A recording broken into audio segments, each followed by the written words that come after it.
Punjabi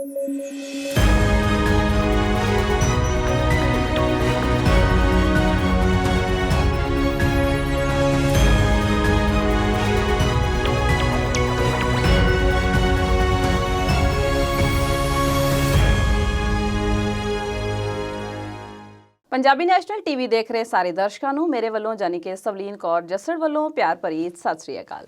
programme ਵਿਚਾਰ ਚਰਚਾ ਲੈ ਕੇ ਤੁਹਾਡੀ ਕਚਹਿਰੀ ਦੇ ਵਿੱਚ ਇੱਕ ਵਾਰ ਫਿਰ ਤੋਂ ਹਾਜ਼ਰ ਹੋ ਗਏ ਹਾਂ। ਜਿਵੇਂ ਕਿ ਤੁਹਾਨੂੰ ਪਤਾ ਹੀ ਹੈ ਕਿ ਇਸ ਪ੍ਰੋਗਰਾਮ ਦੇ ਵਿੱਚ ਅਸੀਂ ਵੱਖ-ਵੱਖ ਮੁੱਦਿਆਂ ਤੇ ਗੱਲਬਾਤ ਕਰਦੇ ਹਾਂ ਤੇ ਆਪਣੇ ਮਾਹਿਰਾਂ ਦੇ ਵਿਚਾਰ ਜਿਹੜੇ ਆ ਉਹ ਤੁਹਾਡੇ ਤੱਕ ਪਹੁੰਚਾਉਂਦੇ ਆ।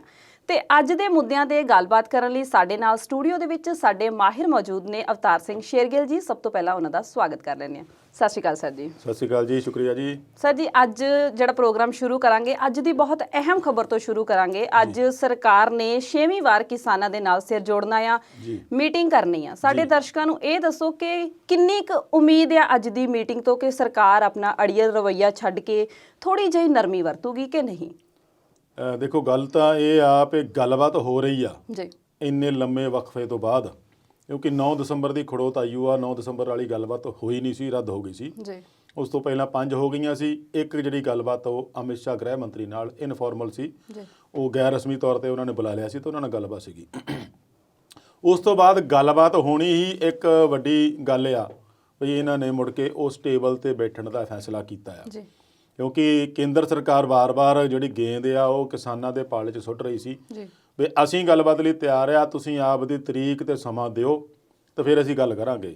ਹੁਣ ਗੱਲ ਉੱਥੇ ਆ ਗਈ ਵੀ ਸਮਾਂ ਤਾਂ ਤਰੀਕ ਤਾਂ ਉਹਨਾਂ ਨੇ ਦੇ ਦਿੱਤੀ ਸੀਗੀ, ਪਰ ਫਿਰ ਸਰਕਾਰ ਨੇ ਆਪਣੀ ਅੜੀ ਫਿਰ ਵੀ ਕਾਇਮ ਰੱਖੀ ਵੀ ਤੁਹਾਡੀ ਤਰੀਕ ਸਾਨੂੰ ਨਹੀਂ ਮਨਜ਼ੂਰ, ਅਸੀਂ ਆਪ ਦੀ ਦਿੰਦੇ ਆ। ਤਾਂ ਉਹਨਾਂ ਨੇ ਦਿੱਤਾ ਸੀ ਸਮਾਂ 29 ਦਸੰਬਰ ਦਾ ਗੱਲਬਾਤ ਦਾ, ਸਵੇਰੇ 11 ਵਜੇ ਦਾ, ਵੀ ਇਸ ਤਰੀਕ ਨੂੰ ਅਸੀਂ ਗੱਲਬਾਤ ਕਰਨ ਨੂੰ ਤਿਆਰ ਆ।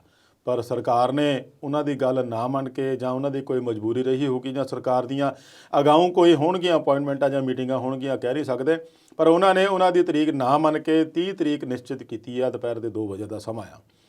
ਹੁਣ ਇਹਦੇ ਵਿੱਚ ਆਪਾਂ ਇਸ ਗੱਲ ਨੂੰ ਜ਼ਰੂਰ ਆਪਾਂ ਲਵਾਂਗੇ, ਪੋਜ਼ੀਟਿਵਿਟੀ ਜ਼ਰੂਰ ਹੋਣੀ ਚਾਹੀਦੀ ਆ। ਹਰ ਗੱਲ ਦੀ ਜਿਹੜੀ ਆ ਉਮੀਦ ਬੱਝਣੀ ਚਾਹੀਦੀ ਆ, ਔਰ ਉਹ ਵੀ ਪੋਜ਼ੀਟਿਵ ਰੁਖ ਵਿੱਚ ਹੋਵੇ ਤੇ ਚੰਗਾ ਰਹਿੰਦਾ। ਕਿਉਂਕਿ ਹੁਣ ਸਮਾਂ ਤਾਂ ਇਹ ਮੰਗ ਕਰਦਾ ਪਏ ਇਹਦਾ ਜਿਹੜਾ ਸੁਖਾਵਾਂ ਤੇ ਵਧੀਆ ਤਰੀਕੇ ਨਾਲ ਕਿਸਾਨ ਪੱਖੀ ਹੱਲ ਨਿਕਲੇ। ਪਰ ਜਦੋਂ ਆਪਾਂ ਪਿੱਛੇ ਥੋੜ੍ਹਾ ਜਿਹਾ ਦੇਖਦੇ ਹਾਂ, 1-2 ਦਿਨ ਪਹਿਲਾਂ ਜਦੋਂ ਇਹਨਾਂ ਨੇ 29 ਤਰੀਕ ਦਿੱਤੀ ਸੀ ਕਿਸਾਨਾਂ ਨੇ, ਉਦੋਂ ਇਹਨਾਂ ਨੇ 4 ਸੂਤਰੀ ਏਜੰਡਾ ਦਿੱਤਾ ਸੀਗਾ। ਮੇਨ ਉਹਨਾਂ ਦਾ ਇਹੀ ਸੀਗਾ ਵੀ ਅਸੀਂ ਕਾਨੂੰਨ ਵਾਪਸ ਲੈਣ ਬਾਰੇ ਹੀ ਗੱਲ ਕਰਨੀ ਆ। ਉਹਦੀਆਂ ਜਿਹੜੀਆਂ ਮੋਡੈਲਿਟੀਜ਼ ਹੋਣਗੀਆਂ, ਜਿਹੜੀਆਂ ਉਹਦੀਆਂ ਤੌਰ ਤਰੀਕੇ ਹੋਣਗੇ ਵੀ ਇਹਨੂੰ ਕਾਨੂੰਨ ਨੂੰ ਕਿਵੇਂ ਵਾਪਸ ਲੈਣਾ, ਉਹਦੇ ਬਾਰੇ ਗੱਲ ਹੋਊਗੀ। ਦੂਸਰੀ ਗੱਲ ਉਹਨਾਂ ਨੇ ਕਿਹਾ ਸੀਗਾ ਵੀ ਜਿਹੜੀ MSP ਆ ਉਹਨੂੰ ਕਾਨੂੰਨੀ ਦਰਜਾ ਦੇਣਾ ਆ, ਉਹਦੇ ਬਾਰੇ ਗੱਲ ਹੋਊਗੀ। 2 ਗੱਲਾਂ ਦੇ ਨਾਲ ਉਹਨਾਂ ਨੇ ਹੋਰ ਜੋੜ ਕੇ ਕਿਹਾ ਸੀਗਾ, ਇੱਕ ਤਾਂ ਜਿਹੜਾ ਇਹਨਾਂ ਨੇ ਪਰਾਲੀ ਸਾੜਨ ਦੇ ਬਾਰੇ, ਪ੍ਰਦੂਸ਼ਣ ਦੇ ਮਾਮਲੇ 'ਚ ਜਿਹੜਾ 1 ਕਰੋੜ ਦਾ ਜੁਰਮਾਨਾ ਰੱਖਿਆ ਆ, ਉਹਦੇ ਬਾਰੇ ਵੀ ਚਰਚਾ ਕਿਹਾ ਸੀਗਾ ਵੀ ਇਹਨੂੰ ਇਸ ਮੱਦ ਤੋਂ ਕਿਸਾਨਾਂ ਨੂੰ ਬਾਹਰ ਰੱਖਿਆ ਜਾਵੇ। ਚੌਥੀ ਗੱਲ ਸੀ ਬਿਜਲੀ ਕਾਨੂੰਨ ਬਾਰੇ, ਜਿਹੜੀ ਇਹ 4 ਜਿਹੜੇ ਸੂਤਰੀ ਏਜੰਡਾ ਦਿੱਤਾ ਸੀਗਾ।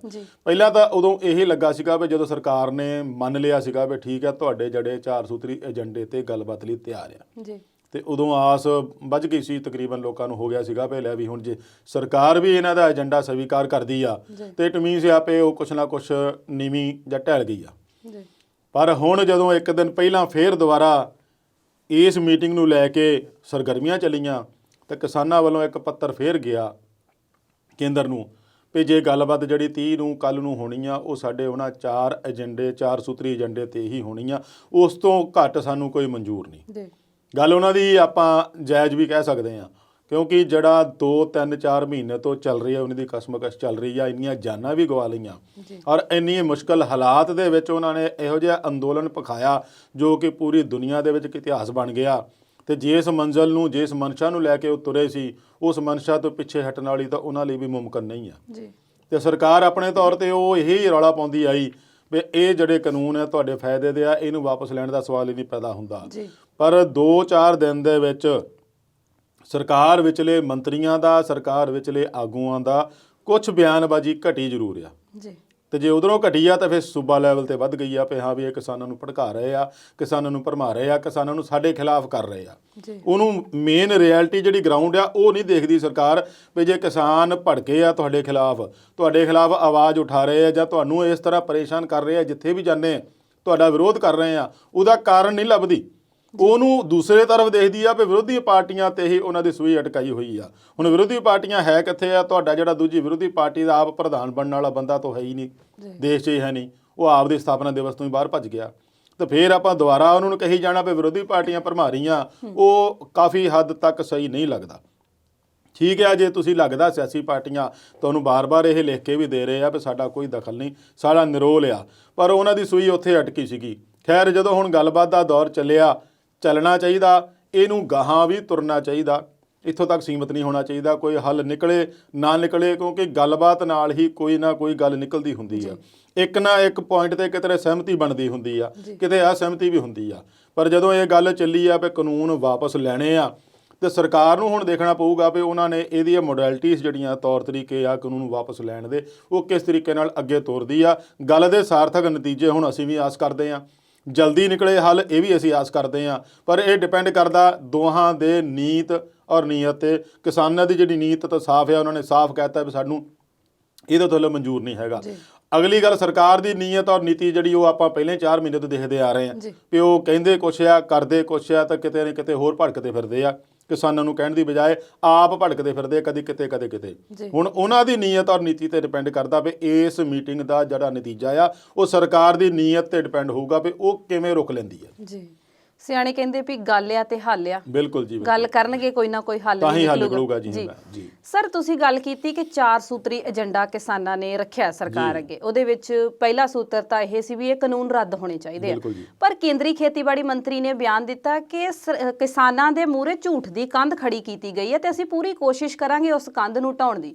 ਉਹਦੇ ਬਾਰੇ ਸਾਡੇ ਦਰਸ਼ਕਾਂ ਨੂੰ ਦੱਸੋ, ਕਿਹੜੇ ਝੂਠ ਦੀ ਗੱਲ ਕਰ ਰਹੇ ਨੇ ਉਹ ਇਹੀ ਕਹਿ ਰਹੇ ਆ ਵੀ ਇਹਨਾਂ ਦੇ ਵਿੱਚ ਜਿਹੜਾ ਭਰਮ ਫੈਲਾਇਆ ਜਾ ਰਿਹਾ ਵੀ ਕਾਨੂੰਨ ਕਿਸਾਨ ਦੇ ਪੱਖ ਵਿੱਚ ਨਹੀਂ ਆ, ਜਦ ਕਿ ਅਸੀਂ ਪੂਰਾ ਸੋਚ ਵਿਚਾਰ ਕੇ ਇਹਨੂੰ ਬਣਾਇਆ, ਸਾਰਿਆਂ ਨਾਲ ਗੱਲਾਂ ਬਾਤਾਂ ਕਰਕੇ, ਸਾਰਿਆਂ ਦੇ ਵਿਚਾਰ ਲੈ ਕੇ, ਸਭ ਕੁਝ ਕਰਕੇ ਲੰਬਾ ਸਮਾਂ ਤੋਂ ਇਹਦੀ ਤਿਆਰੀ ਹੁੰਦੀ ਰਹੀ ਆ। ਸੋ ਇਹ ਕਿਸਾਨ ਪੱਖੀ ਆ, ਅਸੀਂ ਇਹਨੂੰ ਕਿਸਾਨ ਪੱਖੀ ਕਹਿ ਰਹੇ ਆ। ਵਿਰੋਧੀ ਧਿਰ ਇਹਨਾਂ ਦੇ ਕੋਲ ਜਿਹੜੇ ਝੂਠ ਦੀ ਪੰਡ, ਇਹਨਾਂ ਦੇ ਤੁਸੀਂ ਜਿਵੇਂ ਕੰਧ ਦੱਸਿਆ, ਝੂਠ ਦੀ ਕੰਧ ਜਾਂ ਪੰਡ ਕਹਿ ਲਈਏ, ਉਹ ਇਹਨਾਂ ਮੋਰੇ ਧਰ ਰਹੀ ਆ ਵੀ ਇਹ ਸਾਰਾ ਝੂਠਾ ਆ, ਤੁਸੀਂ ਇਹਨਾਂ ਦੇ ਮਗਰ ਨਾ ਲੱਗਿਓ। ਹੁਣ ਇਹਦੇ ਵਿੱਚ ਇਹ ਵੀ ਦੇਖਣਾ ਬਣਦਾ ਆ ਵੀ ਕਿਸਾਨ ਕਿਹੜੇ ਪੇ ਉੱਥੇ ਅਨਪੜ੍ਹ ਬੈਠੇ ਆ। ਜੇ ਤੁਸੀਂ ਵਾਰ-ਵਾਰ ਕਹੀ ਜਾਂਦੇ ਵੀ ਤੁਹਾਨੂੰ ਝੂਠਾ ਲੱਗਦਾ, ਤੁਹਾਨੂੰ ਇਹਦੇ ਫਾਇਦੇ ਹੀ ਨਹੀਂ ਪਤਾ ਕਿੰਨੇ ਹੋਣਗੇ, ਤਾਂ ਤੁਹਾਡਾ ਆਪਣਾ ਹੀ ਜਿਹੜਾ ਮੰਤਰੀ ਕਹਿ ਰਿਹਾ ਵੀ 1-2 ਸਾਲ ਪਰਖ ਹੀ ਲਓ, ਤੇ ਜੇ ਉਹਨੂੰ ਵੀ ਪਤਾ ਵੀ ਇਹਦੇ ਫਾਇਦੇ ਹੀ ਆ ਤਾਂ ਫਿਰ 1-2 ਸਾਲ ਦੀ ਗੱਲ ਕਿਉਂ ਕਰੇ ਉਹ ਵੀ ਕਹਿ ਸਕਦਾ ਭਾਈ ਇਹ ਫਾਇਦੇ ਆ, ਇਹਨੂੰ ਰਹਿਣ ਦਿਓ, ਨਾ ਇਹਨੂੰ ਹਟਾਓ, ਇਹਨੂੰ ਨਾ ਵਾਪਸ ਲੈਣ ਦੀ ਮੰਗ ਕਰੋ। ਪਰ ਜਦੋਂ ਤੁਹਾਨੂੰ ਆਪਣੇ ਨੂੰ ਦਿਖਦਾ ਨਹੀਂ ਫਾਇਦੇ ਹੈਗੇ ਤਾਂ ਵੀ ਅਗਲਾ ਤਾਂ ਹੀ 1-2 ਸਾਲ ਦੀ ਗੱਲ ਕਰ ਰਿਹਾ। ਤੇ ਜੇ ਤੁਸੀਂ ਕਹਿੰਦੇ ਵੀ ਅਗਲਾ ਝੂਠ ਫੈਲਾਉਂਦਾ ਤਾਂ ਝੂਠ ਤੁਸੀਂ ਹਟਾਓ ਨਾ ਕਿਸੇ ਤਰੀਕੇ ਨਾਲ। ਇੰਨੇ ਮਹੀਨੇ ਹੋ ਗਏ ਆ, ਜੇ ਤੁਸੀਂ ਝੂਠ ਇਹ ਨਹੀਂ ਹਟਾ ਸਕੇ, ਇੱਕ ਨਾਲੇ ਤੁਸੀਂ ਕਹਿੰਦੇ ਛੋਟੇ ਮੁੱਠੀ ਭਰ ਦੇ ਕਿਸਾਨ ਆ, ਚਲੋ ਮੁੱਠੀ ਭਰ ਕਿਸਾਨਾਂ ਦਾ ਹੀ ਝੂਠ ਪਰੇ ਕਰ ਦਿਓ ਤਾਂ ਵੀ ਤੁਹਾਨੂੰ ਮੰਨੀਏ, ਪਰ ਤੁਸੀਂ ਉਹ ਝੂਠ ਪਰੇ ਕਰਨ ਦੀ ਬਜਾਏ ਉਹਨੂੰ ਹੋਰ ਉਲਝਾਉਂਦੇ ਜਾ ਰਹੇ ਆ, ਹੋਰ ਗੁੰਝਲਦਾਰ ਬਣਾਉਂਦੇ ਜਾ ਰਹੇ ਆ। ਇਹਨਾਂ ਬਿਆਨਾਂ ਕਰਕੇ ਹੀ ਇਹ ਮਸਲਾ ਹੁਣ ਤੱਕ ਗੁੰਝਲਦਾਰ ਔਰ ਇੰਨਾ ਉਲਝ ਗਿਆ, ਨਹੀਂ ਤਾਂ ਐਡਾ ਲੰਮਾ ਚੱਲਣਾ ਨਹੀਂ ਸੀ ਜੇ ਪਹਿਲੇ ਸਮਝ ਜਾਂਦੇ ਵੀ ਇਹ ਗੱਲ ਠੀਕ ਹੈ ਜੋ ਕਹਿ ਰਹੇ ਆ ਕਿਸਾਨ। ਉਹਨਾਂ ਨੇ ਵੀ ਇਸ ਕਾਨੂੰਨ ਨੂੰ ਪੜ੍ਹਿਆ ਹੋਊਗਾ, ਮਾਹਰਾਂ ਨਾਲ ਵਿਚਾਰ ਕੀਤੀ ਹੋਣੀ ਆ। ਤੇ ਜਿੰਨੇ ਹੁਣ ਕੱਲਾ ਕਿਸਾਨ ਤਾਂ ਨਹੀਂ ਨਾ, ਹੁਣ ਉੱਥੇ ਦੇਖੋ ਵਕੀਲ ਤੱਕ ਜਾ ਰਹੇ ਆ। ਹੁਣ ਜਿਹੜੇ ਵਕੀਲ ਐਡੇ ਵੱਡੇ ਕੇਸ ਅਦਾਲਤਾਂ 'ਚ ਲੜਦੇ ਆ, ਜਿੱਤਦੇ ਆ, ਹਾਰਦੇ ਆ, ਦੋਨੋਂ ਪੱਖ ਆ, ਉਹ ਜਦ ਤੁਹਾਨੂੰ ਕਹਿ ਰਹੇ ਆ ਵੀ ਅਸੀਂ ਸਾਰਾ ਕਾਨੂੰਨ ਪੜ੍ਹਿਆ, ਇਹ ਕਿਸਾਨ ਪੱਖੀ ਹੈ ਨਹੀਂ, ਸ਼ਰੇਆਮ ਨਿੱਤਰ ਕੇ ਉਹ ਕਿਸਾਨਾਂ ਦੇ ਹੱਕ 'ਚ ਆਏ ਆ, ਫਿਰ ਵੀ ਤੁਸੀਂ ਕਹਿ ਰਹੇ ਆ ਵੀ ਕਿਸਾਨਾਂ ਦੇ ਮੂਹਰੇ ਝੂਠ ਦੀ ਕੰਧ ਖੜੀ ਕੀਤੀ ਜਾ ਰਹੀ ਆ। ਤੇ ਭਾਈ ਇਹ ਕੰਧ ਨੂੰ ਹਟਾਓ, ਤੁਹਾਡੇ ਹੱਥ 'ਚ ਹੀ ਆ। ਜੇ ਕਿਸੇ ਨੇ ਕੰਧ ਖੜੀ ਕੀਤੀ, ਉਹਨੂੰ ਮੌਕਾ ਵੀ ਤੁਸੀਂ ਦਿੱਤਾ, ਤੇ ਉਹਨੂੰ ਹਟਾਉਣ ਦਾ ਕਾਰਜ ਵੀ ਤੁਹਾਡੇ ਸਿਰ ਤੇ ਆ, ਨਾ ਕਿ ਕਿਸਾਨਾਂ ਤੇ, ਨਾ ਵਿਰੋਧੀ ਪਾਰਟੀਆਂ ਸਿਰ ਤੇ। ਜੀ ਸਰ, ਤੁਹਾਨੂੰ ਨਹੀਂ ਲੱਗਦਾ ਵੀ MSP ਤੇ ਕਿਤੇ ਨਾ ਕਿਤੇ ਸਰਕਾਰ ਆਪੇ ਹੀ ਫਸ ਗਈ ਹੈ, ਆਪੇ ਫਾਥੜੀ ਹੈ, ਤੈਨੂੰ ਕੌਣ ਛਡਾਵੇ, ਇਹਨਾਂ ਦਾ ਉਹ ਹਾਲ ਹੋ ਗਿਆ ਹੁਣ। ਬਿਲਕੁਲ ਜੀ, ਬਿਲਕੁਲ। ਇਹ ਗੱਲ ਕਈ ਵਾਰ ਸਮਝ ਵਿੱਚ ਵੀ ਆਈ ਆ ਤੇ ਦੇਖਣ ਵਿੱਚ ਵੀ ਆਈ ਆ, ਸੁਣਨ ਵਿੱਚ ਵੀ ਆਈ ਆ ਬਈ MSP ਕੇਵਲ ਤਾਂ ਕੇਵਲ ਪੰਜਾਬ ਤੇ ਹਰਿਆਣੇ ਨੂੰ ਲਾਭ ਮਿਲਦਾ ਸੀ ਤੇ ਕੁਝ ਹਿੱਸਾ ਸੀ ਉੱਤਰ ਪ੍ਰਦੇਸ਼ ਦਾ, ਬਾਕੀ ਸਾਰੇ ਦੇਸ਼ ਵਿੱਚ ਕਿਤੇ MSP ਦਾ ਕੋਈ ਲਾਭ ਨਹੀਂ ਹੈਗਾ। ਜੇ MSP ਦਾ ਲਾਭ ਹੁੰਦਾ ਤੇ ਐਤਕੀ ਜਿਹੜਾ ਝੋਨਾ ਵਿਕਿਆ ਉਹ ਬਿਹਾਰ ਤੇ UP ਤੋਂ ਆ ਕੇ ਪੰਜਾਬ 'ਚ ਨਹੀਂ ਸੀ ਵਿਕਣਾ, ਕਿਉਂਕਿ ਇੱਥੇ 1800 ਕੁਛ ਪੈਸੇ ਦਾ ਕੁਇੰਟਲ ਮਿਲਦਾ ਸੀਗਾ, ਬਾਹਰ ਉਹਨਾਂ ਦਾ ਉਹੀ ਝੋਨਾ 1100-1200 ਨੂੰ ਵਿਕਦਾ ਸੀਗਾ। ਉਹ ਆਪਣਾ 700-800 ਰੁਪਈਆ ਜਿਹੜਾ ਕਮਾਈ ਉਹ ਪੰਜਾਬ 'ਚੋਂ ਆ ਕੇ ਕਰ ਗਿਆ, ਉੱਥੇ ਜੇ ਵੇਚਦਾ ਤਾਂ ਉਹਨੂੰ 700-800 ਦਾ ਘਾਟਾ ਪੈਣਾ ਸੀਗਾ। ਤੇ ਜਦੋਂ ਇੰਨੇ ਸਾਲਾਂ ਦੀ ਚੱਲਦੀ ਆ ਰਹੀ ਪ੍ਰਥਾ ਨੂੰ ਇਹਨਾਂ ਨੇ ਆਪੇ ਹੀ ਛੇੜ ਲਿਆ, ਹੁਣ ਇਹ ਆਪੇ ਫਸ ਗਏ ਵੀ ਤੁਹਾਡੀ ਗੱਲ ਸਹੀ ਆ, ਆਪੇ ਫਸੜੀ, ਹੁਣ ਤੈਨੂੰ ਕੌਣ ਛਡਾਵੇ। ਨਹੀਂ ਤਾਂ ਇਹਦਾ ਰੌਲਾ ਨਹੀਂ ਸੀ ਪੈਣਾ, ਕਿਸੇ ਨੂੰ ਪਤਾ ਨਹੀਂ ਸੀ ਲੱਗਣਾ, ਚੁੱਪ ਕਰਕੇ ਚਲੀ ਜਾਂਦਾ ਸੀਗਾ। ਹੁਣ ਗੱਲ ਉੱਥੇ ਫਸਣ ਵਾਲੀ ਗੱਲ ਉੱਥੇ ਇਹ ਆਉਂਦੀ ਆ ਵੀ ਜੇ ਇਹਨੂੰ ਕਾਨੂੰਨੀ ਦਰਜਾ ਦਿੰਦੇ MSP ਨੂੰ ਤਾਂ ਫਿਰ ਉਹ ਕਾਨੂੰਨ ਤਾਂ ਸਾਰੇ ਦੇਸ਼ 'ਚ ਲਾਗੂ ਹੋਏਗਾ। ਜੀ ਤੇ ਜਿਹੜਾ MSP ਪਹਿਲਾਂ ਚੱਲਿਆ ਆ ਰਿਹਾ ਸੀਗਾ ਉਹ ਜਸਟ ਰਿਟਰਨ ਸੀਗਾ, ਜੀ ਕਾਗਜ਼ਾਂ ਵਿੱਚ ਹੀ ਸੀਗਾ, ਇੱਕ ਗਾਰੰਟੀ ਤੌਰ ਤੇ ਜਾਂ ਕਹਿ ਲਓ ਇੱਕ ਭਰੋਸੇ ਤੌਰ ਤੇ ਸੀਗਾ ਵੀ ਹਾਂ ਭਰੋਸਾ ਦਿੱਤਾ ਹੋਇਆ। ਉਸ ਭਰੋਸੇ ਦੀ ਬਿਨਾਂ ਤੇ ਚੱਲਣ ਡਿਆ ਸੀ ਕੰਮ ਇਹ। ਹੁਣ ਇਹਨਾਂ ਨੇ ਆਪੇ ਪੰਗਾ ਲੈ ਕੇ ਆ ਇਹਦੇ ਵਿੱਚ ਤੋੜ ਮਰੋੜ ਕਰ ਦਿੱਤੀ ਆ। ਹੁਣ ਜਦੋਂ ਸਾਰਾ ਰੌਲਾ ਪੈ ਗਿਆ, ਪੂਰਾ ਦੇਸ਼ ਮੰਗਣ ਲੱਗ ਪਿਆ ਤੇ ਇਹਨਾਂ ਨੂੰ ਲੱਗ ਗਿਆ ਵੀ ਹੁਣ ਸਾਡੇ ਲਈ ਇਹ ਦੇਣਾ ਮੁਸ਼ਕਲ ਹੋ ਜਾਣਾ ਆ। ਸੋ MSP ਦੀ ਕੀਮਤ ਜਿਹੜੀ ਦੇਣੀ ਆ ਇੱਕ ਸਟੇਟ ਵਾਸਤੇ ਤਾਂ ਬਹੁਤ ਮੁਸ਼ਕਲ ਆ, ਜਦੋਂ ਪੂਰਾ ਦੇਸ਼ ਨੂੰ ਦੇਣੀ ਪੈ ਜਾਣੀ ਆ ਫਿਰ ਇਹਨਾਂ ਲਈ ਬਜਟ ਰੱਖਣਾ ਬਹੁਤ ਔਖਾ ਹੋ ਜਾਊਗਾ। ਜੀ ਹੁਣ ਵੇਲਾ ਹੋ ਗਿਆ ਇਸ ਵੇਲੇ ਛੋਟੀ ਜਿਹੀ ਬ੍ਰੇਕ ਦਾ, ਜਲਦ ਹਾਜ਼ਰ ਹੁੰਨੇ ਆ।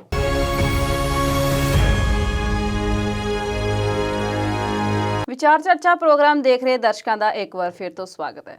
ਸਰ ਅਸੀਂ ਗੱਲ ਕਰ ਰਹੇ ਸੀ MSP ਦੀ, ਘੱਟੋ ਘੱਟ ਸਮਰਥਨ ਮੁੱਲ ਦੀ। ਸਾਡੇ ਦਰਸ਼ਕਾਂ ਨੂੰ ਇਹ ਦੱਸੋ ਕਿ MSP ਮਿਲਦਾ ਵੀ ਹੈ ਪੂਰਾ ਕਿ ਨਹੀਂ?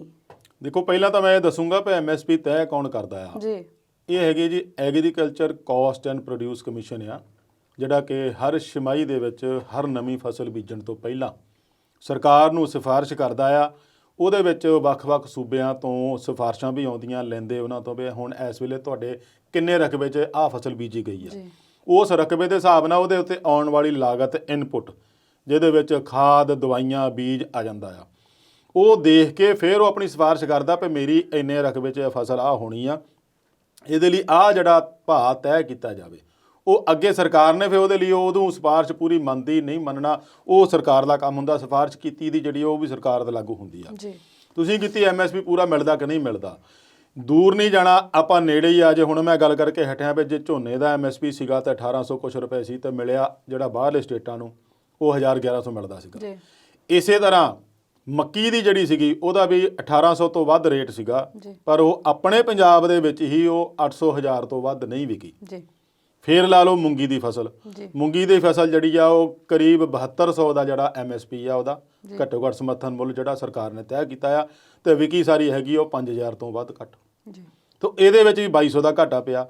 ਇਸੇ ਤਰ੍ਹਾਂ ਸਰੋਂ ਦੀ ਆ, ਸਰੋਂ ਦਾ ਜਿਹੜਾ 4600 ਤੋਂ ਵੱਧ ਰੇਟ ਆ ਉਹਦਾ, ਤੇ ਵਿਕਿਆ ਸਾਰਾ 32-3300 ਚ। ਸੋ ਇਹ ਜਿਹੜਾ MSP 23 ਫਸਲਾਂ ਦਾ ਐਲਾਨ ਕਰਦੇ ਆ ਸਰਕਾਰ ਹਰੇਕ ਛਮਾਈ ਤੇ। ਰੌਲਾ ਤਾਂ ਬਹੁਤ ਪਾਉਂਦੇ ਪਏ ਸੀ MSP 1.5 ਗੁਣਾ ਵੱਧ ਦੇ ਰਹੇ ਆ, ਪਰ ਜਦੋਂ ਆਪਾਂ ਹੁਣ ਡਾਟਾ ਮੈਂ ਤੁਹਾਡੇ ਸਾਹਮਣੇ ਰੱਖਿਆ, ਇਹਦੇ ਵਿੱਚ ਲੱਗਦਾ ਨਹੀਂ ਕਿਤੇ ਵੀ ਜੇ ਉਹਨਾਂ ਦੀ ਪੂਰੀ ਲਾਗਤ ਦਾ ਹੀ ਮੁੱਲ ਮਿਲ ਜਾਵੇ। ਜੀ ਸਰ ਮੈਂ ਇੱਥੇ ਤੁਹਾਨੂੰ ਰੋਕਣਾ ਚਾਹੂੰਗੀ ਵੀ ਫਿਰ ਆ ਜਿਹੜਾ 6000 ਰੁਪਇਆ ਦੇਣ ਦਾ ਅਡੰਬਰ ਜਿਹਾ ਰਚਾ ਰਹੀ ਹੈ ਸਰਕਾਰ, ਇਹ ਕੀ ਆ? ਦੇਖੋ ਨਾ 500 ਰੁਪਏ ਪਰ ਮੰਥ ਇੱਕ ਮਹੀਨੇ ਦਾ ਆਉਂਦਾ, ਸਾਲ ਦਾ 6000। ਤਾਂ ਰੌਲਾ ਇਹਨਾਂ ਨੇ ਇੰਨਾ ਕੁ ਪ੍ਰਚਾਰ ਕਰਤਾ ਵੀ ਅਸੀਂ ਕਿਸਾਨਾਂ ਦੀ ਆਮਦਨ ਦੁੱਗਣੀ ਕਰ ਦਿਆਂਗੇ। 6000 ਨਾਲ ਆਮਦਨ ਦੁੱਗਣੀ ਕਰ ਦਿਆਂਗੇ, ਯਾਰ ਹੱਦ ਹੋ ਗਈ ਇਹਨਾਂ ਦੀ। 500 ਰੁਪਈਆ ਤਾਂ ਇੱਕ ਬੰਦਾ ਦਿਹਾੜੀ ਲਾਉਂਦਾ ਜਿਹੜਾ ਨਾ, ਉਹ ਵੀ ਸ਼ਾਮ ਨੂੰ 500 ਰੁਪਈਆ ਲੈ ਜਾਂਦਾ ਇੱਕ ਦਿਨ 'ਚ। ਜੇ ਮਹੀਨਾ ਪੂਰਾ ਕੰਮ ਕਰੇ, 30 ਦਿਨ ਉਹਦੇ ਪੂਰੇ ਲੱਗਣ, ਤੇ ਉਹ ਘੱਟੋ ਘੱਟ 15-16 ਹਜ਼ਾਰ ਨੂੰ ਜਾਂਦਾ ਇੱਕ ਮਹੀਨੇ 'ਚ। ਤੇ ਸਾਡੀ ਸਰਕਾਰ ਕਿਸਾਨਾਂ ਨੂੰ 6000 ਦੇ ਕੇ ਪਰ ਮਹੀਨੇ ਦਾ 500 ਰੁਪਈਆ ਦੇ ਕੇ ਢਿੰਡੋਰਾ ਇਦਾਂ ਪਿੱਟ ਰਹੀ ਆ ਪਿਆ, ਅਸੀਂ ਕਿਸਾਨਾਂ ਨੂੰ ਪਤਾ ਨਹੀਂ ਕੀ ਦੇ ਦਿੱਤਾ। MSP ਦੇ ਲਾਗੇ ਛਾਗੇ ਕਿਤੇ ਖੜਦੀ ਨਹੀਂ ਗੱਲ। ਬੰਦਾ ਤੁਹਾਡੇ MSP ਤੋਂ ਘੱਟ ਰੇਟ ਵੇਚ ਕੇ ਘੱਟੋ ਘੱਟ ਵੀ ਜੇ ਦੇਖੀਏ ਤਾਂ ਇੱਕ ਕਿਸਾਨ ਜਿਹੜਾ ਉਹ 50-60 ਹਜ਼ਾਰ ਤੱਕ ਘਾਟਾ ਖਾ ਕੇ ਬਹਿੰਦਾ। ਉਸ ਦੇ ਬਾਵਜੂਦ ਵੀ ਤੁਸੀਂ ਉਹਨੂੰ ਕਹਿੰਦੇ ਪਏ ਸੀ ਤੁਹਾਨੂੰ 6000 ਦੇ ਕੇ ਆਸਾਨ ਕਰ ਰਹੇ ਆ, ਤੇ ਕਿੱਡੀ ਕੁ ਵੱਡੀ ਗੱਲ ਆ। ਜੇ ਸਭ ਕਿਸਾਨ ਨੇ ਸਾਰੀ 6 ਮਹੀਨੇ ਮਿਹਨਤ ਕਰਕੇ, ਤੁਸੀਂ ਖੂਨ ਪਸੀਨਾ ਇੱਕ ਕਰਕੇ, ਸਰਦੀਆਂ ਗਰਮੀਆਂ ਇੱਕ ਕਰਕੇ ਤੁਹਾਡੇ ਲਈ ਇੰਨੀ ਉਪਜ ਪੈਦਾ ਕਰਕੇ ਦਿੱਤੀ ਆ, ਉਹਨੂੰ ਤੁਹਾਡੀ ਜਿਹੜੀ MSP ਤੈਅ ਕੀਤੀ ਮੁੱਲ ਵੀ ਨਹੀਂ ਮਿਲਦਾ, ਤੇ ਫਿਰ ਉਹਦਾ ਫਾਇਦਾ ਕੀ ਆ? ਮੁੜ ਕੇ ਤੁਸੀਂ ਉਹਨੂੰ 6000 ਦੇ ਕੇ ਇਹੋ ਜਿਹਾ ਅਹਿਸਾਨ ਕਰਕੇ ਉਹਨੂੰ ਥੱਲੇ ਦੱਬਦੇ ਆ। ਇਹ ਕਿਸਾਨਾਂ ਦਾ ਅਪਮਾਨ ਨਹੀਂ ਤਾਂ ਹੋਰ ਕੀ ਆ? ਤੁਸੀਂ ਇਹੀ ਗੱਲ ਜਿਹੜੀ ਕਿਸਾਨ ਮੰਗ ਰਹੇ ਆ ਵੀ ਸਾਨੂੰ ਸਾਡੀ ਫਸਲ ਦੀ ਸਹੀ ਮੁੱਲ ਦੇ ਦਿਓ, ਅਸੀਂ ਕੋਈ ਹੋਰ ਚੀਜ਼ ਮੰਗਦੇ ਨਹੀਂ, ਸਾਨੂੰ 500 ਵੀ ਨਹੀਂ ਚਾਹੀਦਾ, ਤੁਹਾਡਾ 2000 6000 ਕੁਛ ਨਹੀਂ ਚਾਹੀਦਾ, ਸਾਡੀ ਫਸਲ ਦਾ ਮੁੱਲ ਸਹੀ ਮਿਲ ਜਾਏ। ਹੁਣ ਜੇ ਮੰਨ ਲਓ ਸਟੇਟਾਂ ਦੀ ਗੱਲ ਕੀਤੀ ਆਪਾਂ, ਝਾਰਖੰਡ ਵਾਲਿਆਂ ਨੇ ਇਹਨਾਂ ਨੂੰ ਸਿਫਾਰਿਸ਼ ਕੀਤੀ ਆ ਵੀ ਜਿਹੜਾ ਸਾਡਾ ਝੋਨਾ ਆ ਉਹਦਾ ਰੇਟ 3900 ਤੈਅ ਕਰਿਓ, ਇਹ ਤੋਂ ਘੱਟ ਸਾਨੂੰ ਭੁਗਦਾ ਨਹੀਂ। ਸਰਕਾਰ ਨੇ ਕੀ ਤੈਅ ਕੀਤਾ? 1800 ਕੁਛ। ਇਸੇ ਤਰ੍ਹਾਂ ਜਿਹੜਾ ਛੱਤੀਸਗੜ੍ਹ ਆ, ਉਹਨੇ ਕਿਹਾ ਸੀਗਾ ਵੀ ਮੱਕੀ ਦਾ ਰੇਟ ਘੱਟੋ ਘੱਟ ਵੀ ਤਾਂ 33-3400 ਤੈਅ ਕਰਿਓ, ਤੇ ਸਰਕਾਰ ਨੇ ਕੀ ਰੇਟ ਤੈਅ ਕੀਤਾ? 1800 ਕੁਛ। ਮਤਲਬ ਕਹਿਣ ਦਾ ਜੇ ਸਿਫਾਰਿਸ਼ਾਂ ਲੈਂਦੀ ਵੀ ਆ ਸਟੇਟਾਂ ਕੋਲੋਂ, ਉਹਨਾਂ ਦੀਆਂ ਕਮਿਸ਼ਨਾਂ ਜਿਹੜੀਆਂ ਲਾਗਤ ਵਾਲੀਆਂ ਮੁੱਲ ਦੇ ਲਾਗਤ ਦੇ ਨਾਲ ਤਾਲਮੇਲ ਕਰਕੇ ਜਾਂ ਉਹਨਾਂ ਦਾ ਜਿਹੜਾ ਅੰਤਰ ਕਰਕੇ ਜੋ ਸਿਫਾਰਿਸ਼ ਭੇਜਦਾ ਵੀ ਆ, ਉਹਦੇ ਤੇ ਅਮਲ ਤਾਂ ਤੁਸੀਂ ਕਰਕੇ ਦੇਖੋ ਨਾ। ਫਿਰ ਤੁਸੀਂ ਕਹਿੰਦੇ ਸਵਾਮੀਨਾਥਨ ਰਿਪੋਰਟ ਦੀਆਂ 1.5 ਗੁਣਾ ਅਸੀਂ ਲਾਗਤ ਮੁੱਲ ਦੀਆਂ ਸਵਾਮੀਨਾਥਨ ਦੇ ਨਾਲ 1.5 ਗੁਣਾ ਵੱਧ ਦੇ ਦਿੱਤਾ। ਮਤਲਬ ਕਹਿਣ ਦਾ ਇਹੀ ਸੀਗਾ ਵੀ ਇਹਨਾਂ ਨੇ 6 ਸਾਲ ਦੇ ਵਿੱਚ ਜੋ ਮੋਦੀ ਸਾਹਿਬ ਪ੍ਰਚਾਰ ਕਰ ਰਹੇ ਸੀ ਪ੍ਰਧਾਨ ਮੰਤਰੀ, ਵੀ ਅਸੀਂ ਹਰ ਫਸਲ ਤੇ 50% ਐਕਸਟਰਾ ਪਾ ਦਿੱਤੇ ਆ। ਹੁਣ ਜਦੋਂ ਤੁਹਾਡੇ ਕੋਲ ਸਿਫਾਰਸ਼ਾਂ 2-2 ਗੁਣਾ ਵੱਧਦੀਆਂ ਆ ਰਹੀਆਂ, ਉਦੋਂ ਅੱਧ ਦੇ ਮੁੱਲ ਤੇ ਤੁਸੀਂ ਸਮਰਥਨ ਮੁੱਲ ਲਾ ਰਹੇ ਆ, ਤੇ ਵਿਕ ਉਦੋਂ ਵੀ ਅੱਧ ਰਿਹਾ ਜੀ। ਦੇਖੋ ਸਿਫਾਰਿਸ਼ ਆਈ ਆ 4000 ਦੀ, ਰੇਟ ਤੈਅ ਕੀਤਾ 1888, ਵਿਕ ਰਿਹਾ 1100। ਕਿੰਨਾ ਫਰਕ ਹੈ ਤਿੰਨਾਂ ਦੇ ਵਿੱਚ। ਇਸ ਫਰਕ ਨੂੰ ਜੇ ਸਰਕਾਰ ਸਮਝੇ ਤਾਂ ਮੈਨੂੰ ਲੱਗਦਾ ਨਹੀਂ ਕਿਸਾਨ ਆਉਣ ਵਾਲੇ ਸਮੇਂ ਦੇ ਵਿੱਚ ਕਦੀ ਵੀ ਖੁਦਕੁਸ਼ੀ ਵੱਲ ਨੂੰ ਤਾਂ ਕਦੀ ਜਾਊਗਾ ਹੀ ਨਹੀਂ ਨਾ, ਇੰਨਾ ਵਧੀਆ ਪ੍ਰਫੁੱਲਤ ਹੋ ਜਾਊਗਾ। ਪਰ ਇਹਦੇ ਵਿੱਚ ਮੈਂ ਇੱਕ ਗੱਲ ਹੋਰ ਦੱਸਾਂ, ਜਿਹੜੀ ਇਹ ਲਾਗਤ ਲੈਂਦੇ ਆ ਨਾ, ਉਹ ਸਿਰਫ ਖਾਦ, ਬੀਜ ਤੇ ਜਿਹੜਾ ਉਹਦੇ ਵਿੱਚ ਦਵਾਈਆਂ ਪੈਂਦੀਆਂ, ਤੇ ਇਹ ਨਹੀਂ ਦੇਖਦੇ ਵੀ ਜਿਹੜੀ ਜ਼ਮੀਨ ਆ ਉਹ ਵੀ ਤਾਂ ਇੱਕ ਉਹਦੇ ਲਈ ਉਪਜ ਹੀ ਆ। ਜੇ ਕਿਸਾਨ ਫਸਲ ਨਾ ਬੀਜੇ, ਉਹ ਆਪਦਾ ਖੇਤ ਕਿਸੇ ਨੂੰ ਠੇਕੇ ਤੇ ਦੇ ਦੇਵੇ ਜਾਂ ਕਿਸੇ ਹੋਰ ਕੰਮ ਲਈ ਦੇ ਦੇਵੇ, ਉਹਨੂੰ ਬੈਠੇ ਘਰ 'ਚ ਖਰਚਾ ਆਉਣਾ ਸ਼ੁਰੂ ਹੋ ਜਾਊਗਾ ਨਹੀਂ। ਘੱਟੋ ਘੱਟ ਉਹਨੂੰ 50-60 ਹਜ਼ਾਰ ਲੱਖ ਰੁਪਇਆ ਕੋਈ ਦਊਗਾ ਹੀ ਉਹਨੂੰ, ਤੇ ਉਹਨੂੰ ਬੈਠਿਆਂ ਮਿਲੂਗਾ। ਉਹ ਇੰਨੀ ਮਿਹਨਤ ਕਰਕੇ ਵੀ ਉਹਨੂੰ ਪੂਰੀ ਲਾਗਤ ਜਿਹੜੀ ਫਸਲ ਨਹੀਂ ਮਿਲਦੀ ਆ, ਫਿਰ ਵੀ ਉਹ ਖੁਸ਼ ਆ, ਫਿਰ ਵੀ ਉਹਨੂੰ ਤਸੱਲੀ ਆ ਵੀ ਮੈਂ ਹੱਡ ਭੰਨ ਵੀ ਮਿਹਨਤ ਕਰਕੇ ਆਪਣੀ ਫਿਰ ਕਮਾਈ ਕੀਤੀ ਆ, ਬੇਸ਼ੱਕ ਥੋੜੀ ਹੋਈ ਆ, ਜ਼ਿਆਦੇ ਹੋਈ ਆ, ਉਹ ਮੇਰੀ ਆਪਣੀ ਕਮਾਈ ਆ। ਪਰ ਉਹਨੂੰ ਇਹ ਗਿਣਦੇ ਨਹੀਂ, ਨਾ ਗਿਣਦੇ ਡੀਜ਼ਲ ਨੂੰ। ਜੇ ਡੀਜ਼ਲ ਨੂੰ ਗਿਣਦੇ ਹੋਣ ਤਾਂ ਫਿਰ ਇਹਦੀ ਲਾਗਤ ਤਾਂ 1 ਕੁਇੰਟਲ ਦੀ ਕਿਸੇ ਫਸਲ ਦੀ 5000 ਤੋਂ ਘੱਟ ਨਾ ਹੋਵੇ। ਜਿਸ ਹਿਸਾਬ ਨਾਲ ਡੀਜ਼ਲ ਇਹਨਾਂ ਨੇ ਸਿਖਰਾਂ ਤੇ ਪਹੁੰਚਾਇਆ, ਔਰ ਜੇ ਆਪਾਂ ਕਹੀਏ ਨਾ ਵੀ ਜਿਹੜੀ ਖੇਤੀਬਾੜੀ ਆ ਉਹ ਦੇਸ਼ ਦੀ ਅਰਥ ਵਿਵਸਥਾ ਦੀ ਰੀੜ੍ਹ ਦੀ ਹੱਡੀ ਆ, ਇਸੇ ਤਰ੍ਹਾਂ ਡੀਜ਼ਲ ਜਿਹੜਾ ਆ ਉਹ ਖੇਤੀਬਾੜੀ ਲਈ ਰੀੜ੍ਹ ਦੀ ਹੱਡੀ ਆ। ਬਿਨਾਂ ਡੀਜ਼ਲ ਤੋਂ ਤੁਸੀਂ ਖੇਤੀਬਾੜੀ ਕਰਨਾ ਅੱਜ ਕੱਲ੍ਹ ਦੇ ਦੌਰ ਦੇ ਵਿੱਚ ਮੁਮਕਿਨ ਹੀ ਨਹੀਂ।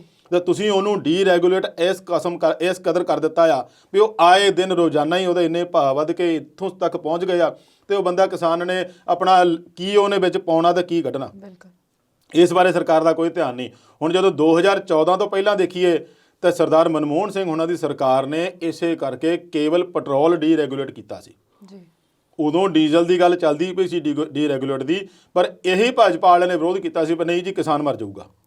ਤੇ ਜਦੋਂ 14 'ਚ ਆਪ ਆਏ ਆ, 1 ਮਿੰਟ ਲੱਗਾ ਇਹਨਾਂ ਨੂੰ ਡੀਰੈਗੂਲੇਟ ਕਰਨ ਲੱਗਿਆ, ਉਦੋਂ ਐਡੀ ਕਿਹੜੀ ਕਾਹਲ ਪੈ ਗਈ। ਉਦੋਂ ਨਹੀਂ ਕਿਸਾਨ ਮਰਨ ਦਾ ਇਹਨਾਂ ਨੂੰ ਡਰ ਸੀਗਾ, ਉਦੋਂ ਨਹੀਂ ਪਤਾ ਸੀ ਵੀ ਜਦੋਂ ਡੀਜ਼ਲ ਵੱਧ ਜਾਣਾ ਤੇ ਕਿਸਾਨਾਂ ਦੀ ਹਾਲਤ ਇਹ ਤੋਂ ਵੀ ਬਦਤਰ ਹੋ ਜਾਣੀ ਆ। ਪਰ ਨਹੀਂ, ਉਦੋਂ ਇਹਨਾਂ ਨੂੰ ਆਪਣੀਆਂ ਜਿਹੜੀਆਂ ਕਾਰਪੋਰੇਟ ਘਰਾਣਿਆਂ ਦੀਆਂ ਕੰਪਨੀਆਂ ਆ ਉਹਨਾਂ ਦਾ ਫਾਇਦਾ ਜ਼ਿਆਦਾ ਦਿਖਦਾ ਸੀਗਾ। ਇਹ ਜਿੰਨਾ ਤੇਲ ਦਾ ਜਿਹੜਾ ਵਧਿਆ ਆ 14 ਤੋਂ ਲੈ ਕੇ ਹੁਣ 2020 ਤੱਕ, ਇਹਦਾ ਫਾਇਦਾ ਇੱਕੋ ਇੱਕ ਕੰਪਨੀ ਨੂੰ ਮਿਲਿਆ, ਉਹ ਆਪਾਂ ਸਾਰੇ ਜਾਣਦੇ ਆ। ਕਿਉਂਕਿ ਕੱਚੇ ਤੇਲ ਦਾ ਭਾਅ ਜਿਹੜਾ ਆ ਉਹ ਜਦੋਂ ਮਨਮੋਹਨ ਸਿੰਘ ਦੀ ਸਰਕਾਰ ਦੇ ਵੇਲੇ ਸੀਗੇ ਉਹ ਤੋਂ ਬਹੁਤ ਘਟਿਆ, ਹਲੇ ਵੀ ਘੱਟ ਚੱਲ ਰਿਹਾ। ਪਰ ਜਿਹੜਾ ਇਹਦਾ ਲਾਗਤ ਆ ਜਿਹੜੀ ਆਪਣੀ ਮੁੱਲ 'ਚ ਆਪਾਂ ਨੂੰ ਬਾਜ਼ਾਰ ਤੋਂ ਮਿਲਦਾ ਆ, ਪੰਪਾਂ ਤੋਂ ਮਿਲਦਾ ਆ, ਉਹ ਕਈ ਗੁਣਾ ਆ। ਇੱਕ ਗੱਲ ਇਹਦੇ 'ਚ ਹੋਰ ਵੀ ਆ ਵੀ ਜਦੋਂ ਮਨਮੋਹਨ ਸਿੰਘ ਸਰਕਾਰ ਸੀਗੀ ਉਦੋਂ 3 ਰੁਪਏ ਹੁੰਦਾ ਸੀ ਐਕਸਾਈਜ਼ ਡਿਊਟੀ ਡੀਜ਼ਲ ਪੈਟਰੋਲ ਤੇ, ਇਸ ਵੇਲੇ ਉਹ 31 ਰੁਪਏ ਆ। 6-7 ਸਾਲਾਂ ਦੇ ਵਿੱਚ ਇਹਨਾਂ ਨੇ ਐਕਸਾਈਜ਼ ਡਿਊਟੀ 31 ਰੁਪਏ ਕਰ ਦਿੱਤੀ ਆ। ਤੇ ਜਦੋਂ ਐਕਸਾਈਜ਼ ਡਿਊਟੀ ਵਧਾਉਂਦੇ ਆ ਨਾ, ਨਾਲ ਪਤਾ ਕੀ ਲਿਖ ਦਿੰਦੇ ਆ, ਇਹ ਤਾਂ ਬੋਝ ਕੰਪਨੀਆਂ ਤੇ ਪੈਣਾ, ਇਹ ਅਸੀਂ ਕੰਪਨੀਆਂ ਤੋਂ ਵਸੂਲਣਾ। ਇਨਡਾਇਰੈਕਟਲੀ ਕੰਪਨੀਆਂ ਨੂੰ ਕਹਿ ਦਿੰਦੇ ਆ, ਪਰ ਡਾਇਰੈਕਟਲੀ ਜਿਹੜਾ ਉਹ ਆਉਂਦਾ ਤਾਂ ਫਿਰ ਵੀ ਕਸਟਮਰਾਂ ਤੇ ਹੈ ਨਾ, ਖਪਤਕਾਰਾਂ ਤੇ ਆਉਣਾ। ਕੰਪਨੀਆਂ ਨੇ ਕਿਹੜਾ ਆਪਣੇ ਕੋਲੋਂ ਦੇ ਦੇਣਾ। ਜੇ ਤੁਸੀਂ ਉਹਨਾਂ ਦੇ ਟੈਕਸ ਵਧਾ ਕੇ ਇੰਨਾ ਕਰ ਦਿੱਤਾ ਤੇ ਕੰਪਨੀ ਪੱਲਿਓਂ ਤਾਂ ਦੇਣੇ ਰਹੀ। ਉਹਨੇ ਉਹੀ ਟੈਕਸ ਜਿਹੜਾ ਇੱਧਰੋਂ ਗਾਹੇ ਬਗਾਹੇ ਜੇ ਹੁਣ ਡੀਰੈਗੂਲੇਟ ਕੀਤਾ ਆ, ਤੁਸੀਂ ਰੋਜ਼ਾਨਾ ਦੇਖੋ 5 ਪੈਸੇ ਤੋਂ ਲੈ ਕੇ 25-30 ਪੈਸੇ ਰੋਜ਼ਾਨਾ ਹੀ ਤੇਲ ਵੱਧਦਾ ਰਿਹਾ। 15-20 ਦਿਨ 25 ਦਿਨ ਹੋ ਗਏ ਆ, ਕਿਸੇ ਨੇ ਕੋਈ ਧਿਆਨ ਨਹੀਂ ਦਿੱਤਾ। ਗੱਲ ਉੱਥੇ ਆ ਜਾਂਦੀ ਨਾ, ਵਿਰੋਧੀ ਧਿਰ ਹੈ ਹੀ ਨਹੀਂ। ਜੇ ਵਿਰੋਧੀ ਧਿਰ ਹੋਵੇ, ਇਹਨਾਂ ਦੇ ਮੂਹਰੇ ਆਵਾਜ਼ ਉਠਾਉਣ ਵਾਲੀ ਪਾਰਟੀ ਹੋਵੇ, ਤੇ ਮੈਨੂੰ ਲੱਗਦਾ ਨਹੀਂ ਪਏ ਇਹੋ ਜਿਹੇ ਹਾਲਾਤ ਕਿਸਾਨਾਂ ਦੇ ਕੀ ਦੇਸ਼ ਦੇ ਕਿਸੇ ਦੇ ਵੀ ਨਹੀਂ ਹੋ ਸਕਦੇ ਆ। ਜਦੋਂ ਪਿਛਲੀ ਸਰਕਾਰ ਸੀਗੀ ਯੂਪੀਏ ਦੀ, ਉਦੋਂ ਵਿਰੋਧੀ ਧਿਰ ਮਜ਼ਬੂਤ ਸੀਗੀ। ਮਾੜਾ ਜਿਹਾ ਸਿਲੰਡਰ ਦਾ ਰੇਟ ਵੱਧਦਾ ਸੀਗਾ, ਇਹੀ ਭਾਜਪਾ ਵਾਲੇ ਚੱਕ ਕੇ ਸਿਲੰਡਰ ਤੇ ਗਲਾਂ ਦੇ ਵਿੱਚ ਨਾ ਸਬਜ਼ੀਆਂ ਦੇ ਪਾ ਕੇ ਹਾਰ, ਸਮ੍ਰਿਤੀ ਇਰਾਨੀ ਹੋਣੀ ਸਭ ਤੋਂ ਮੂਹਰੇ ਹੁੰਦੇ ਸੀਗੇ, ਜਾ ਕੇ ਪ੍ਰਦਰਸ਼ਨ ਕਰਦੇ, ਆਮ ਹੀ ਫੋਟੋਆਂ ਦੇਖੀਆਂ ਸੀਗੀਆਂ। ਹੁਣ ਜਦੋਂ ਇਹਨਾਂ ਦੇ ਮੂਹਰੇ ਕੋਈ ਵਿਰੋਧੀ ਧਿਰ ਹੈ ਨਹੀਂ, ਜੋ ਮਾਨਾ ਹੀ ਕਰੀ ਜਾਂਦੇ ਆ, ਮਰਜ਼ੀ ਕਰੀ ਜਾਂਦੇ ਆ। ਸੋ MSP ਤਾਂ ਕਿਤੇ ਵੀ ਮਿਲਦਾ ਹੀ ਨਹੀਂ। ਫਿਰ ਵੀ ਕਿਸਾਨ ਕਹਿ ਰਹੇ ਆ ਵੀ ਸਾਨੂੰ ਉਹਦੀ ਗਰੰਟੀ ਦੇ ਦਿਓ, ਤੁਸੀਂ ਵਧਾਉਣੀ ਤਾਂ ਇੱਕ ਪਾਸੇ ਰਹੀ ਆ। ਸਵਾਮੀਨਾਥਨ ਕਮਿਸ਼ਨ ਦੀਆਂ ਰਿਪੋਰਟਾਂ ਲਾਗੂ ਕਰਨ ਲਈ 2014 ਦੇ ਵਿੱਚ ਜਦੋਂ ਮੋਦੀ ਸਰਕਾਰ ਬਣੀ ਆ, ਉਹਨਾਂ ਨੇ ਆਪਣੇ ਮੈਨੀਫੈਸਟੋ ਦੇ ਵਿੱਚ ਵੀ ਸ਼ਾਮਲ ਕੀਤਾ ਸੀਗਾ ਵੀ ਅਸੀਂ ਸਵਾਮੀਨਾਥਨ ਰਿਪੋਰਟਾਂ ਲਾਗੂ ਕਰਾਂਗੇ।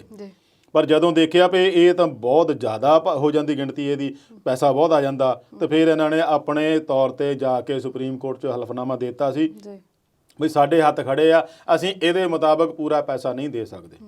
ਤੇ ਰੌਲਾ ਹੁਣ ਇਹ ਪਾਇਆ ਜਾ ਰਿਹਾ ਵੀ ਅਸੀਂ ਤੁਹਾਨੂੰ 50 ਗੁਣਾ ਵੱਧ ਪੈਸਾ ਦੇ ਕੇ ਤੁਹਾਡੀ ਫਸਲ ਖਰੀਦ ਰਹੇ ਆ। ਤੇ ਇਹ ਕੋਈ ਆਸਾਨ ਨਹੀਂ ਕਰ ਰਹੇ ਫਸਲ ਖਰੀਦ ਰਹੇ ਆ। ਜਿਹੜਾ ਬੰਦਾ ਇੰਨੀ ਮਿਹਨਤ ਕਰਦਾ ਆ, ਜਿਹਦੀ ਜ਼ਮੀਨ ਤੁਸੀਂ ਵਰਤ ਰਹੇ ਆ, ਤੁਹਾਡੇ ਲਈ ਵਰਤ ਹੋ ਰਹੀ ਆ, ਕਿਉਂਕਿ ਇਹਦੇ ਵਿੱਚ ਜੇ ਕਿਸਾਨ ਆਪਾਂ ਦੇਖੀਏ ਤਾਂ ਬਹੁਤ ਵੱਡੀ ਮਾਤਰਾ 'ਚ ਉਪਜ ਤਿਆਰ ਕਰਦਾ ਜੀ ਜੇ ਉਹਨੂੰ ਭੰਡਾਰਨ ਦੀ ਵਿਵਸਥਾ ਮਿਲ ਜਾਏ ਨਾ ਤਾਂ ਮੈਨੂੰ ਲੱਗਦਾ ਹੈ ਇਹ ਸਰਕਾਰਾਂ ਟਿਕਾਣੇ ਆ ਜਾਣ ਜੀ ਜੇ ਉਹਦੇ ਕੋਲ ਭੰਡਾਰਨ ਵਿਵਸਥਾ ਹੋ ਜਾਏ ਤਾਂ ਜੀ। ਇਹ ਚਾਹੁੰਦੇ ਨਹੀਂ ਭੰਡਾਰਨ ਵਿਵਸਥਾ ਪ੍ਰਾਈਵੇਟਾਂ 'ਚ ਦੇ ਰਹੇ ਆ ਜੀ ਕਿਉਂਕਿ ਜਿਹੜੀ ਕੰਪਨੀ ਜਾਂ ਕੋਈ ਏਜੰਸੀ ਖਰੀਦੂਗੀ ਫਸਲ ਉਹ ਸਾਡੇ ਪ੍ਰਾਈਵੇਟ ਕੰਪਨੀਆਂ ਵਾਲਿਆਂ ਦੇ ਭੰਡਾਰ ਵਿਵਸਥਾ ਤੇ ਰੱਖਣਗੀਆਂ ਉੱਥੋਂ ਉਹਨੂੰ ਕਿਰਾਇਆ ਆਊਗਾ ਉਹ ਗਾਹਾਂ ਜਿੰਨੇ ਮਰਜ਼ੀ ਭਾਅ 'ਚ ਵੇਚਣਗੀਆਂ। ਜੀ ਹੁਣ ਤੁਹਾਡੇ ਕੋਲੋਂ 3 ਰੁਪਏ ਕਿਲੋ ਆਲੂ ਲੈ ਕੇ 30 ਰੁਪਏ ਵਿਕ ਰਿਹਾ ਬਿਲਕੁਲ ਤੇ ਉਹ 30 ਰੁਪਏ ਜੇ ਪਹਿਲਾਂ ਕਿਸਾਨ ਆਪਣੇ ਕੋਲ ਭੰਡਾਰ ਵਿਵਸਥਾ ਹੋਵੇ ਜੀ ਤੇ ਉਹਨੂੰ ਸੰਭਾਲ ਰੱਖੇ 2-4 ਮਹੀਨੇ ਉਹਦੀ ਸੇਵਾ ਕਰੇ ਉਹਦੇ ਵਿੱਚ ਦਵਾਈ ਵਗੈਰਾ ਰੱਖ ਕੇ ਉਹਨੂੰ ਸਹੀ ਤਰੀਕੇ ਨਾਲ ਰੱਖੇ ਤਾਂ ਜਦੋਂ 30 ਰੁਪਏ ਇਹ ਵੇਚਦੇ ਆ ਕਿਸਾਨ ਵੀ ਉਦੋਂ 30 ਰੁਪਏ ਵੇਚ ਸਕਦਾ। ਜੀ ਜੀ ਪਰ ਇਹੋ ਜਿਹਾ ਕੰਮ ਤਾਂ ਕਰਨਾ ਹੀ ਨਹੀਂ ਨਾ ਜਿਹਦੇ ਨਾਲ ਕਿਸਾਨਾਂ ਨੂੰ ਫਾਇਦਾ ਹੋਵੇ। ਜੀ ਉਹ ਪਹਿਲੇ ਦਿਨ ਤੋਂ ਹੀ ਸਰਕਾਰ ਦੀ ਮਨਸ਼ਾ ਜਿਹੜੀ ਆ ਉਹ ਕਿਸਾਨ ਵਿਰੋਧੀ ਰਹੀ ਹੈ ਜੀ। ਜੀ ਜੇ ਕਹੀਏ ਵੀ ਫੁੱਲ ਵਾਲੀ ਸਰਕਾਰ ਨੇ ਮਲਾਜ਼ੇਦਾਰੀਆਂ ਪੂਰਦਿਆਂ ਕਿਸਾਨਾਂ ਦੀ ਪਿੱਠ ਤੇ ਛੁਰਾ ਖੋਭਿਆ ਤੇ ਮੈਨੂੰ ਲੱਗਦਾ ਕੋਈ ਗਲਤ ਬਿਲਕੁਲ ਸਹੀ ਗੱਲ ਹੈ ਜੀ, ਬਿਲਕੁਲ ਸਹੀ ਗੱਲ ਹੈ ਜੀ। ਗੱਲਾਂ ਬਾਤਾਂ ਦਾ ਦੌਰ ਇਸੇ ਤਰ੍ਹਾਂ ਜਾਰੀ ਰਹੇਗਾ ਪਰ ਵੇਲਾ ਹੋ ਗਿਆ ਇਸ ਵੇਲੇ ਛੋਟੀ ਜਿਹੀ ਬ੍ਰੇਕ ਦਾ। ਜਲਦ ਹਾਜ਼ਰ ਹੁੰਨੇ ਆ।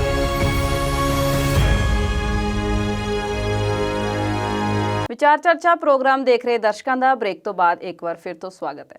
ਸਰ ਅਸੀਂ ਗੱਲਾਂ ਕਰ ਰਹੇ ਸੀ ਕਿਸਾਨਾਂ ਦੀਆਂ ਤੇ ਸਰਕਾਰ ਦੀਆਂ। ਇੱਕ ਬੰਦਾ ਜਿਹੜਾ ਬੜੇ ਦੇਰ ਦਾ ਚੁੱਪ ਬੈਠਾ ਆ ਉਹਨੇ ਵੀ ਹੁਣ ਸਰਕਾਰ ਨੂੰ ਲਲਕਾਰਿਆ ਆ। ਮੈਂ ਗੱਲ ਕਰ ਰਹੀ ਹਾਂ ਅੰਨਾ ਹਜ਼ਾਰੇ ਦੀ। ਉਹਨਾਂ ਨੇ ਕਿਸਾਨਾਂ ਦੀ ਹਮਾਇਤ ਕੀਤੀ ਹੈ ਤੇ ਸਰਕਾਰ ਨੂੰ ਚੇਤਾਵਨੀ ਦਿੱਤੀ ਹੈ ਕਿ ਜੇਕਰ ਕਿਸਾਨੀ ਮੁੱਦੇ ਦਾ ਕੋਈ ਹੱਲ ਨਹੀਂ ਹੁੰਦਾ ਤੇ ਉਹ ਵੀ ਭੁੱਖ ਹੜਤਾਲ ਤੇ ਬਹਿ ਜਾਣਗੇ। ਇਹਦੇ ਬਾਰੇ ਸਾਡੇ ਦਰਸ਼ਕਾਂ ਨੂੰ ਦੱਸੋ। ਇਹਦੇ ਬਾਰੇ ਮੈਂ ਇੱਕ ਗੱਲ ਕਹਿਣੀ ਚਾਹੂੰਗਾ ਵੀ ਇਹ ਅੰਨਾ ਹਜ਼ਾਰੇ ਉਹੀ ਸ਼ਖਸ ਆ ਜੀ ਜਿਹਨੂੰ ਲੈ ਕੇ ਹਰ ਸਰਕਾਰ ਡਰਦੀ ਹੁੰਦੀ ਸੀ, ਜੀ ਜਿਹਦੇ ਅੰਦੋਲਨਾਂ ਨੂੰ ਲੈ ਕੇ ਜਾਂ ਜਿਹਦੀ ਕਹੀ ਗੱਲ ਦਾ ਸਰਕਾਰ ਤੇ ਅਸਰ ਹੁੰਦਾ ਸੀਗਾ। ਜੀ ਪਰ ਜਦੋਂ ਆਪਾਂ ਹੁਣ ਆਪਣੀ ਸਰਕਾਰ ਅੱਜ ਦੀ ਦੇਖਦੇ ਹਾਂ ਦੇਸ਼ ਦੀ ਤਾਂ ਉਹ ਜਦੋਂ ਹੈ ਹੀ ਅੰਨੀ ਬੋਲੀ ਆ ਤੇ ਉਹਦੇ ਲਈ ਫਿਰ ਚਾਹੇ ਅੰਨਾ ਹਜ਼ਾਰਾ ਕੁਝ ਬੋਲੇ ਚਾਹੇ ਕੋਈ ਹੋਰ ਬੋਲੇ ਉਹਨੂੰ ਕੋਈ ਫਰਕ ਨਹੀਂ ਪੈਂਦਾ। ਤੇ ਜੇ ਆਪਾਂ ਦੇਖੀਏ ਸਾਰੇ ਦੇਸ਼ 'ਚ ਥਾਲੀਆਂ ਵੀ ਖੜਕਾਤੀਆਂ, ਭਾਂਡੇ ਵੀ ਖੜਕਾਤੇ। ਉਹ ਖੜਕਾਉਣ ਦਾ ਮਕਸਦ ਇਹੀ ਸੀਗਾ ਵੀ ਇਹਨਾਂ ਦੇ ਜਿਹੜੇ ਕੰਨ ਬੋਲੇ ਹੋਏ ਆ ਉਹ ਘੱਟੋ ਘੱਟ ਸੁਣ ਤਾਂ ਲੈਣ ਜੇ ਦੇਖ ਨਹੀਂ ਸਕਦੇ ਤਾਂ, ਕਿਉਂਕਿ ਦੇਖਣ ਨੂੰ ਹੁਣ ਬਹੁਤ ਕੁਛ ਹੈ ਉੱਥੇ ਪਰ ਇਹ ਦੇਖਦੇ ਨਹੀਂ, ਅੱਖਾਂ ਮੀਟੀਆਂ ਹੋਈਆਂ। ਉਹ ਕੰਨ ਖੋਲਣ ਲਈ ਉਹਨਾਂ ਨੇ ਭਾਂਡੇ ਖੜਕਾਏ ਸੀਗੇ। ਹੁਣ ਉਹੀ ਕੰਨ ਖੋਲਣ ਲਈ ਇੱਕ ਵਾਰੀ ਫਿਰ ਅੰਨਾ ਹਜ਼ਾਰੇ ਸਰਗਰਮ ਹੋਣ ਲੱਗੇ ਆ। ਚੰਗੀ ਗੱਲ ਆ, ਦੇਰ ਆਏ ਦੁਰਸਤ ਆਏ। ਵੈਸੇ ਬਹੁਤ ਦੇਰ ਹੋ ਗਈ, ਲੰਮੇ ਸਮੇਂ ਤੋਂ ਬਾਅਦ ਉਹਨਾਂ ਨੇ ਚੁੱਪੀ ਤੋੜੀ ਆ ਔਰ ਉਹਨਾਂ ਨੇ ਚੇਤਾਵਨੀ ਦਿੱਤੀ ਆ ਕਿ ਜੇ ਹੁਣ ਇਹਨਾਂ ਨੇ ਜਨਵਰੀ ਦਾ ਅੱਧ ਸਮਾਂ ਦਿੱਤਾ ਉਹਨਾਂ ਨੇ ਵੀ ਉਦੋਂ ਤੱਕ ਕਿਸਾਨਾਂ ਦੀਆਂ ਮੰਗਾਂ ਨਹੀਂ ਮੰਨੀਆਂ ਤੇ ਫਿਰ ਮੈਂ ਭੁੱਖ ਹੜਤਾਲ ਤੇ ਬੈਠ ਜਾਊਂਗਾ ਔਰ ਇਹ ਮੇਰੀ ਜ਼ਿੰਦਗੀ ਦੀ ਆਖਰੀ ਭੁੱਖ ਹੜਤਾਲ ਜਾਂ ਆਖਰੀ ਪ੍ਰਦਰਸ਼ਨ ਹੋਊਗਾ। ਵੱਡੀ ਗੱਲ ਹੈ ਬਹੁਤ ਉਹਨਾਂ ਦੀ, ਕਿਉਂਕਿ ਉਹ ਹਮੇਸ਼ਾ ਸਾਰੀ ਉਮਰ ਉਹਨਾਂ ਦੀ ਸਮਾਜ ਸੇਵਾ ਦੇ ਵਿੱਚ ਹੀ ਲੰਘ ਗਈ ਆ। ਮੈਂ ਇੱਕ ਵਾਰ ਪਹਿਲਾਂ ਵੀ ਜ਼ਿਕਰ ਕੀਤਾ ਸੀ ਅੰਨਾ ਹਜ਼ਾਰੇ ਬਾਰੇ ਵੀ ਇਹਨਾਂ ਨੇ ਅੰਦੋਲਨ ਚਲਾਇਆ ਸੀਗਾ 2010-11 ਇਨ ਬਿਟਵੀਨ ਜਦੋਂ UPA ਸਰਕਾਰ ਸੀਗੀ। ਉਹ ਮੁੱਦਾ ਸੀ ਭ੍ਰਿਸ਼ਟਾਚਾਰ ਦਾ, ਮੁੱਦਾ ਸੀ ਲੋਕਪਾਲ ਬਣਾਉਣ ਦਾ। ਉਦੋਂ ਭ੍ਰਿਸ਼ਟਾਚਾਰ ਇਸ ਕਦਰ ਫੈਲਿਆ ਹੋਇਆ ਸੀਗਾ ਵੀ ਕੋਈ ਕੋਲਾ ਘੁਟਾਲਾ, ਕੋਈ ਸਪੈਕਟਰਮ ਘੁਟਾਲਾ, ਕਈ ਤਰ੍ਹਾਂ ਦੇ ਘੁਟਾਲੇ ਉਦੋਂ ਸਾਹਮਣੇ ਆਏ ਸੀਗੇ। ਮਨਮੋਹਨ ਸਿੰਘ ਸਰਕਾਰ UPA ਸਰਕਾਰ ਦੀ ਦੂਜੀ ਟਰਮ ਦੇ ਵਿੱਚ ਉਹਨੂੰ ਲੈ ਕੇ ਇਹਨਾਂ ਨੇ ਜੋ ਅੰਦੋਲਨ ਚਲਾਇਆ ਸੀਗਾ ਉਦੋਂ ਇਹ ਸਿੰਗਲ ਮੈਨ ਜਿਹੜਾ ਅੰਦੋਲਨ ਦਾ ਚਲਾਉਣ ਵਾਲਾ ਸੀਗਾ, ਜਿਹਦੇ ਵਿੱਚੋਂ ਨਿਕਲ ਕੇ ਹੁਣ ਇਸ ਵੇਲੇ ਕੇਜਰੀਵਾਲ ਹੁਣੀ ਵੀ ਉੱਥੋਂ ਨਿਕਲ ਕੇ ਆਏ ਆ, ਉਹ ਮੁੱਖ ਮੰਤਰੀ ਬਣ ਕੇ ਬੈਠੇ ਆ। ਕੁਮਾਰ ਵਿਸ਼ਵਾਸ ਹੁਣੀ ਜਿਹੜੇ ਸੀਗੇ ਉਹ ਵੀ ਇਸੇ ਅੰਦੋਲਨ ਦਾ ਹਿੱਸਾ ਰਹੇ ਸੀਗੇ। ਜੋਗਿੰਦਰ ਯਾਦਵ ਆ ਜਿਹੜੇ ਕਿਸਾਨਾਂ ਨਾਲ ਇਸ ਵੇਲੇ ਜੁੜੇ ਆ ਉਹ ਵੀ ਇਸ ਅੰਦੋਲਨ ਚੋਂ ਨਿਕਲ ਕੇ ਆਏ ਆ। ਪ੍ਰਸ਼ਾਂਤ ਭੂਸ਼ਣ ਵੀ ਇਸੇ ਅੰਦੋਲਨ ਦਾ ਹਿੱਸਾ ਰਹੇ ਆ। ਉਦੋਂ ਇਹਨਾਂ ਦੀ ਐਸੀ ਗੜਕਵੀਂ ਔਰ ਬਹੁਤ ਗਰਜਵੀਂ ਆਵਾਜ਼ ਸੀਗੀ ਅੰਨਾ ਹਜ਼ਾਰੇ ਦੀ ਵੀ ਜਿੱਥੇ ਬੋਲ ਜਾਂਦੇ ਸੀ ਸਰਕਾਰ ਨੂੰ ਉਹਦੀ ਗੱਲ ਸੁਣਨੀ ਔਰ ਮੰਨਣੀ ਪੈਂਦੀ ਸੀਗੀ। ਲੰਮਾ ਸਮਾਂ ਉਹ ਵੀ ਚੱਲਿਆ ਸੀਗਾ। ਖੈਰ ਪੂਰੀ ਤਰ੍ਹਾਂ ਕਾਮਯਾਬ ਤਾਂ ਨਹੀਂ ਹੋਏ ਸੀਗੇ ਪਰ ਲੋਕਪਾਲ ਬਣਾਉਣ ਦੀ ਜਿਹੜੀ ਸਰਗਰਮੀ ਆ ਉਹ ਸਰਕਾਰ ਨੇ ਆਰੰਭ ਦਿੱਤੀ ਸੀਗੀ। ਸੋ ਹੁਣ ਜਦੋਂ ਉਹਨਾਂ ਦੀ ਕਿਸਾਨ ਹੈ ਤਾਂ ਉਹ ਵੀ ਬੈਕਗਰਾਊਂਡ ਦੇਖੀਏ ਤਾਂ ਉਹਨਾਂ ਦਾ ਵੀ ਕਿਤੇ ਨਾ ਕਿਤੇ ਕਿਸਾਨੀ ਨਾਲ ਜਿਹੜਾ ਤਾਲੁਕ ਜੁੜਦਾ ਆ। ਤੇ ਹੁਣ ਜਦੋਂ ਉਹਨਾਂ ਨੇ ਕਿਸਾਨਾਂ ਦੇ ਨਾਲ ਆ ਕੇ ਸਮਰਥਨ ਦੇ ਦਿੱਤਾ, ਇਹਦੇ ਨਾਲ ਕਿਸਾਨਾਂ ਨੂੰ ਬਲ ਜ਼ਰੂਰ ਮਿਲੂਗਾ। ਪਰ ਅਗਲੀ ਗੱਲ ਉੱਥੇ ਇਹ ਆਉਂਦੀ ਆ ਵੀ ਸਰਕਾਰ ਉਹਨਾਂ ਦੇ ਜਿਹੜੇ ਇਸ ਚੇਤਾਵਨੀ ਨੂੰ, ਇਸ ਜਿਹੜੀ ਹੜਤਾਲ ਨੂੰ, ਭੁੱਖ ਹੜਤਾਲ ਕਰਨ ਦੀ ਗੱਲ ਕੀਤੀ ਆ, ਉਹਨੂੰ ਕਿਵੇਂ ਲੈਂਦੀ ਆ ਇਹ ਸਰਕਾਰ ਤੇ ਡਿਪੈਂਡ ਆ। ਪਰ ਮੈਂ ਪਹਿਲਾਂ ਹੀ ਕਿਹਾ ਵੀ ਜਿਹੜੀ ਹੈ ਹੀ ਅੰਨੀ ਤੇ ਬੋਲੀ, ਉਹਨੇ ਉਹਨਾਂ ਦੀ ਗੱਲ ਨੂੰ ਕੀ ਲੈਣਾ ਤੇ ਕੀ ਨਹੀਂ ਲੈਣਾ ਉਹ ਆਪਾਂ ਹੁਣ ਵੀ ਜਾਣਦੇ ਆ। ਖੈਰ ਚੰਗੀ ਆਸ ਕੀਤੀ ਜਾ ਸਕਦੀ ਆ ਜੇ ਇਹਨਾਂ ਦੇ ਅੰਦੋਲਨ ਦੇ ਕਰਨ ਦੀ ਚੇਤਾਵਨੀ ਨੂੰ ਸਰਕਾਰ ਸਹੀ ਤਰੀਕੇ ਨਾਲ ਲਵੇ ਤਾਂ। ਜੀ ਸਰ, ਕਿਸਾਨ ਅੰਦੋਲਨ ਇਸ ਵੇਲੇ ਪੂਰੇ ਦੇਸ਼ ਦੇ ਵਿੱਚ ਭਖਿਆ ਹੋਇਆ ਆ ਤੇ ਹੁਣ ਪਟਨਾ ਦੇ ਵਿੱਚ ਲਾਠੀ ਚਾਰਜ ਦੀਆਂ ਖਬਰਾਂ ਆ ਰਹੀਆਂ ਨੇ, ਉਹਦੇ ਬਾਰੇ ਵੀ ਸਾਨੂੰ ਦੱਸੋ। ਦੇਖੋ ਸਰਕਾਰ ਕਹਿ ਰਹੀ ਸੀਗੀ ਨਾ ਵੀ ਸਿਰਫ ਪੰਜਾਬ ਦੇ ਕੁਝ ਕਿਸਾਨ ਆ ਜਿਹੜੇ ਅੰਦੋਲਨ ਕਰ ਰਹੇ ਆ। ਕਈ ਮੰਤਰੀ ਕਹਿ ਰਹੇ ਸੀ ਵੀ ਇੱਕ ਇਲਾਕੇ ਦੇ ਕਿਸਾਨ ਆ। ਹੁਣ ਜਦੋਂ ਬਿਹਾਰ ਦੇ ਵਿੱਚ ਐਡੀ ਵੱਡੀ ਗਿਣਤੀ 'ਚ ਕਿਸਾਨ ਜਿਹੜੇ ਆ ਉਹ ਹੋਰ ਨਹੀਂ ਕੁਛ, ਚਾਹੇ ਇਹਨਾਂ ਦੇ ਸਮਰਥਨ 'ਚ ਕਹਿ ਲਈਏ, ਚਾਹੇ ਕੁਛ ਵੀ ਆ, ਪਰ ਉਹ ਖੇਤੀ ਬਿੱਲਾਂ ਦੇ, ਖੇਤੀ ਕਾਨੂੰਨਾਂ ਦੇ ਵਿਰੋਧ 'ਚ ਉੱਠ ਖੜੇ ਆ ਜੀ। ਬਹੁਤ ਵੱਡੀ ਗਿਣਤੀ 'ਚ ਰਾਜਪਾਲ ਨੂੰ ਮੰਗ ਪੱਤਰ ਦੇਣ ਜਾ ਰਹੇ ਸੀਗੇ, ਰਾਜਪਾਲ ਦੇ ਗਵਰਨਰ ਹਾਊਸ ਜਾ ਰਹੇ ਸੀਗੇ, ਜਿੱਥੇ ਉਹਨਾਂ ਤੇ ਪੁਲਿਸ ਨੇ ਬੁਰੀ ਤਰ੍ਹਾਂ ਲਾਠੀਆਂ ਨਾਲ ਉਹਨਾਂ ਨੂੰ ਕੁੱਟਿਆ, ਲਾਠੀ ਚਾਰਜ ਕੀਤਾ, ਬਹੁਤ ਜ਼ਖਮੀ ਹੋ ਗਏ ਉੱਥੇ। ਦੇਖੋ ਉੱਥੇ ਵੀ ਹੁਣ ਨਿਤਿਸ਼ ਕੁਮਾਰ ਦੀ ਸਰਕਾਰ ਆ ਜਿਹੜੀ ਕਿ ਭਾਜਪਾ ਦੀ ਭਾਈਵਾਲ ਆ ਜੀ। ਥੋੜੇ ਦਿਨ ਪਹਿਲਾਂ ਹੀ ਨਿਤਿਸ਼ ਕੁਮਾਰ ਦਾ ਹੀ ਬਿਆਨ ਸੀਗਾ ਕਿ ਸਾਡੇ ਦੇ ਕਿਸਾਨ ਵੀ ਖੁਸ਼ਹਾਲ ਆ, ਇਹਨਾਂ ਨੂੰ ਕਿਸੇ ਤਰ੍ਹਾਂ ਦੀ ਕੋਈ ਪ੍ਰੋਬਲਮ ਨਹੀਂ, ਜੋ ਕਾਨੂੰਨ ਬਣਾਏ ਆ ਉਹ ਸਹੀ ਆ। ਮਤਲਬ ਉਹ ਭਾਜਪਾ ਦਾ, ਕੇਂਦਰ ਸਰਕਾਰ ਦਾ ਪੱਖ ਪੂਰਦੇ ਨਜ਼ਰ ਆਏ ਸੀ ਪੂਰੀ ਤਰ੍ਹਾਂ। ਤਾਂ ਫਿਰ ਹੁਣ ਜਦੋਂ ਜੇ ਤੁਹਾਡੇ ਕਿਸਾਨ ਖੁਸ਼ਹਾਲ ਆ, ਪੂਰੀ ਤਰ੍ਹਾਂ ਇਸ ਕਾਨੂੰਨ ਦੇ ਪੱਖੀ ਆ, ਤਾਂ ਫਿਰ ਐਡੀ ਵੱਡੀ ਗਿਣਤੀ 'ਚ ਕਿਸਾਨ ਕਿੱਥੋਂ ਬਾਹਰੋਂ ਆ ਗਏ ਜੀ।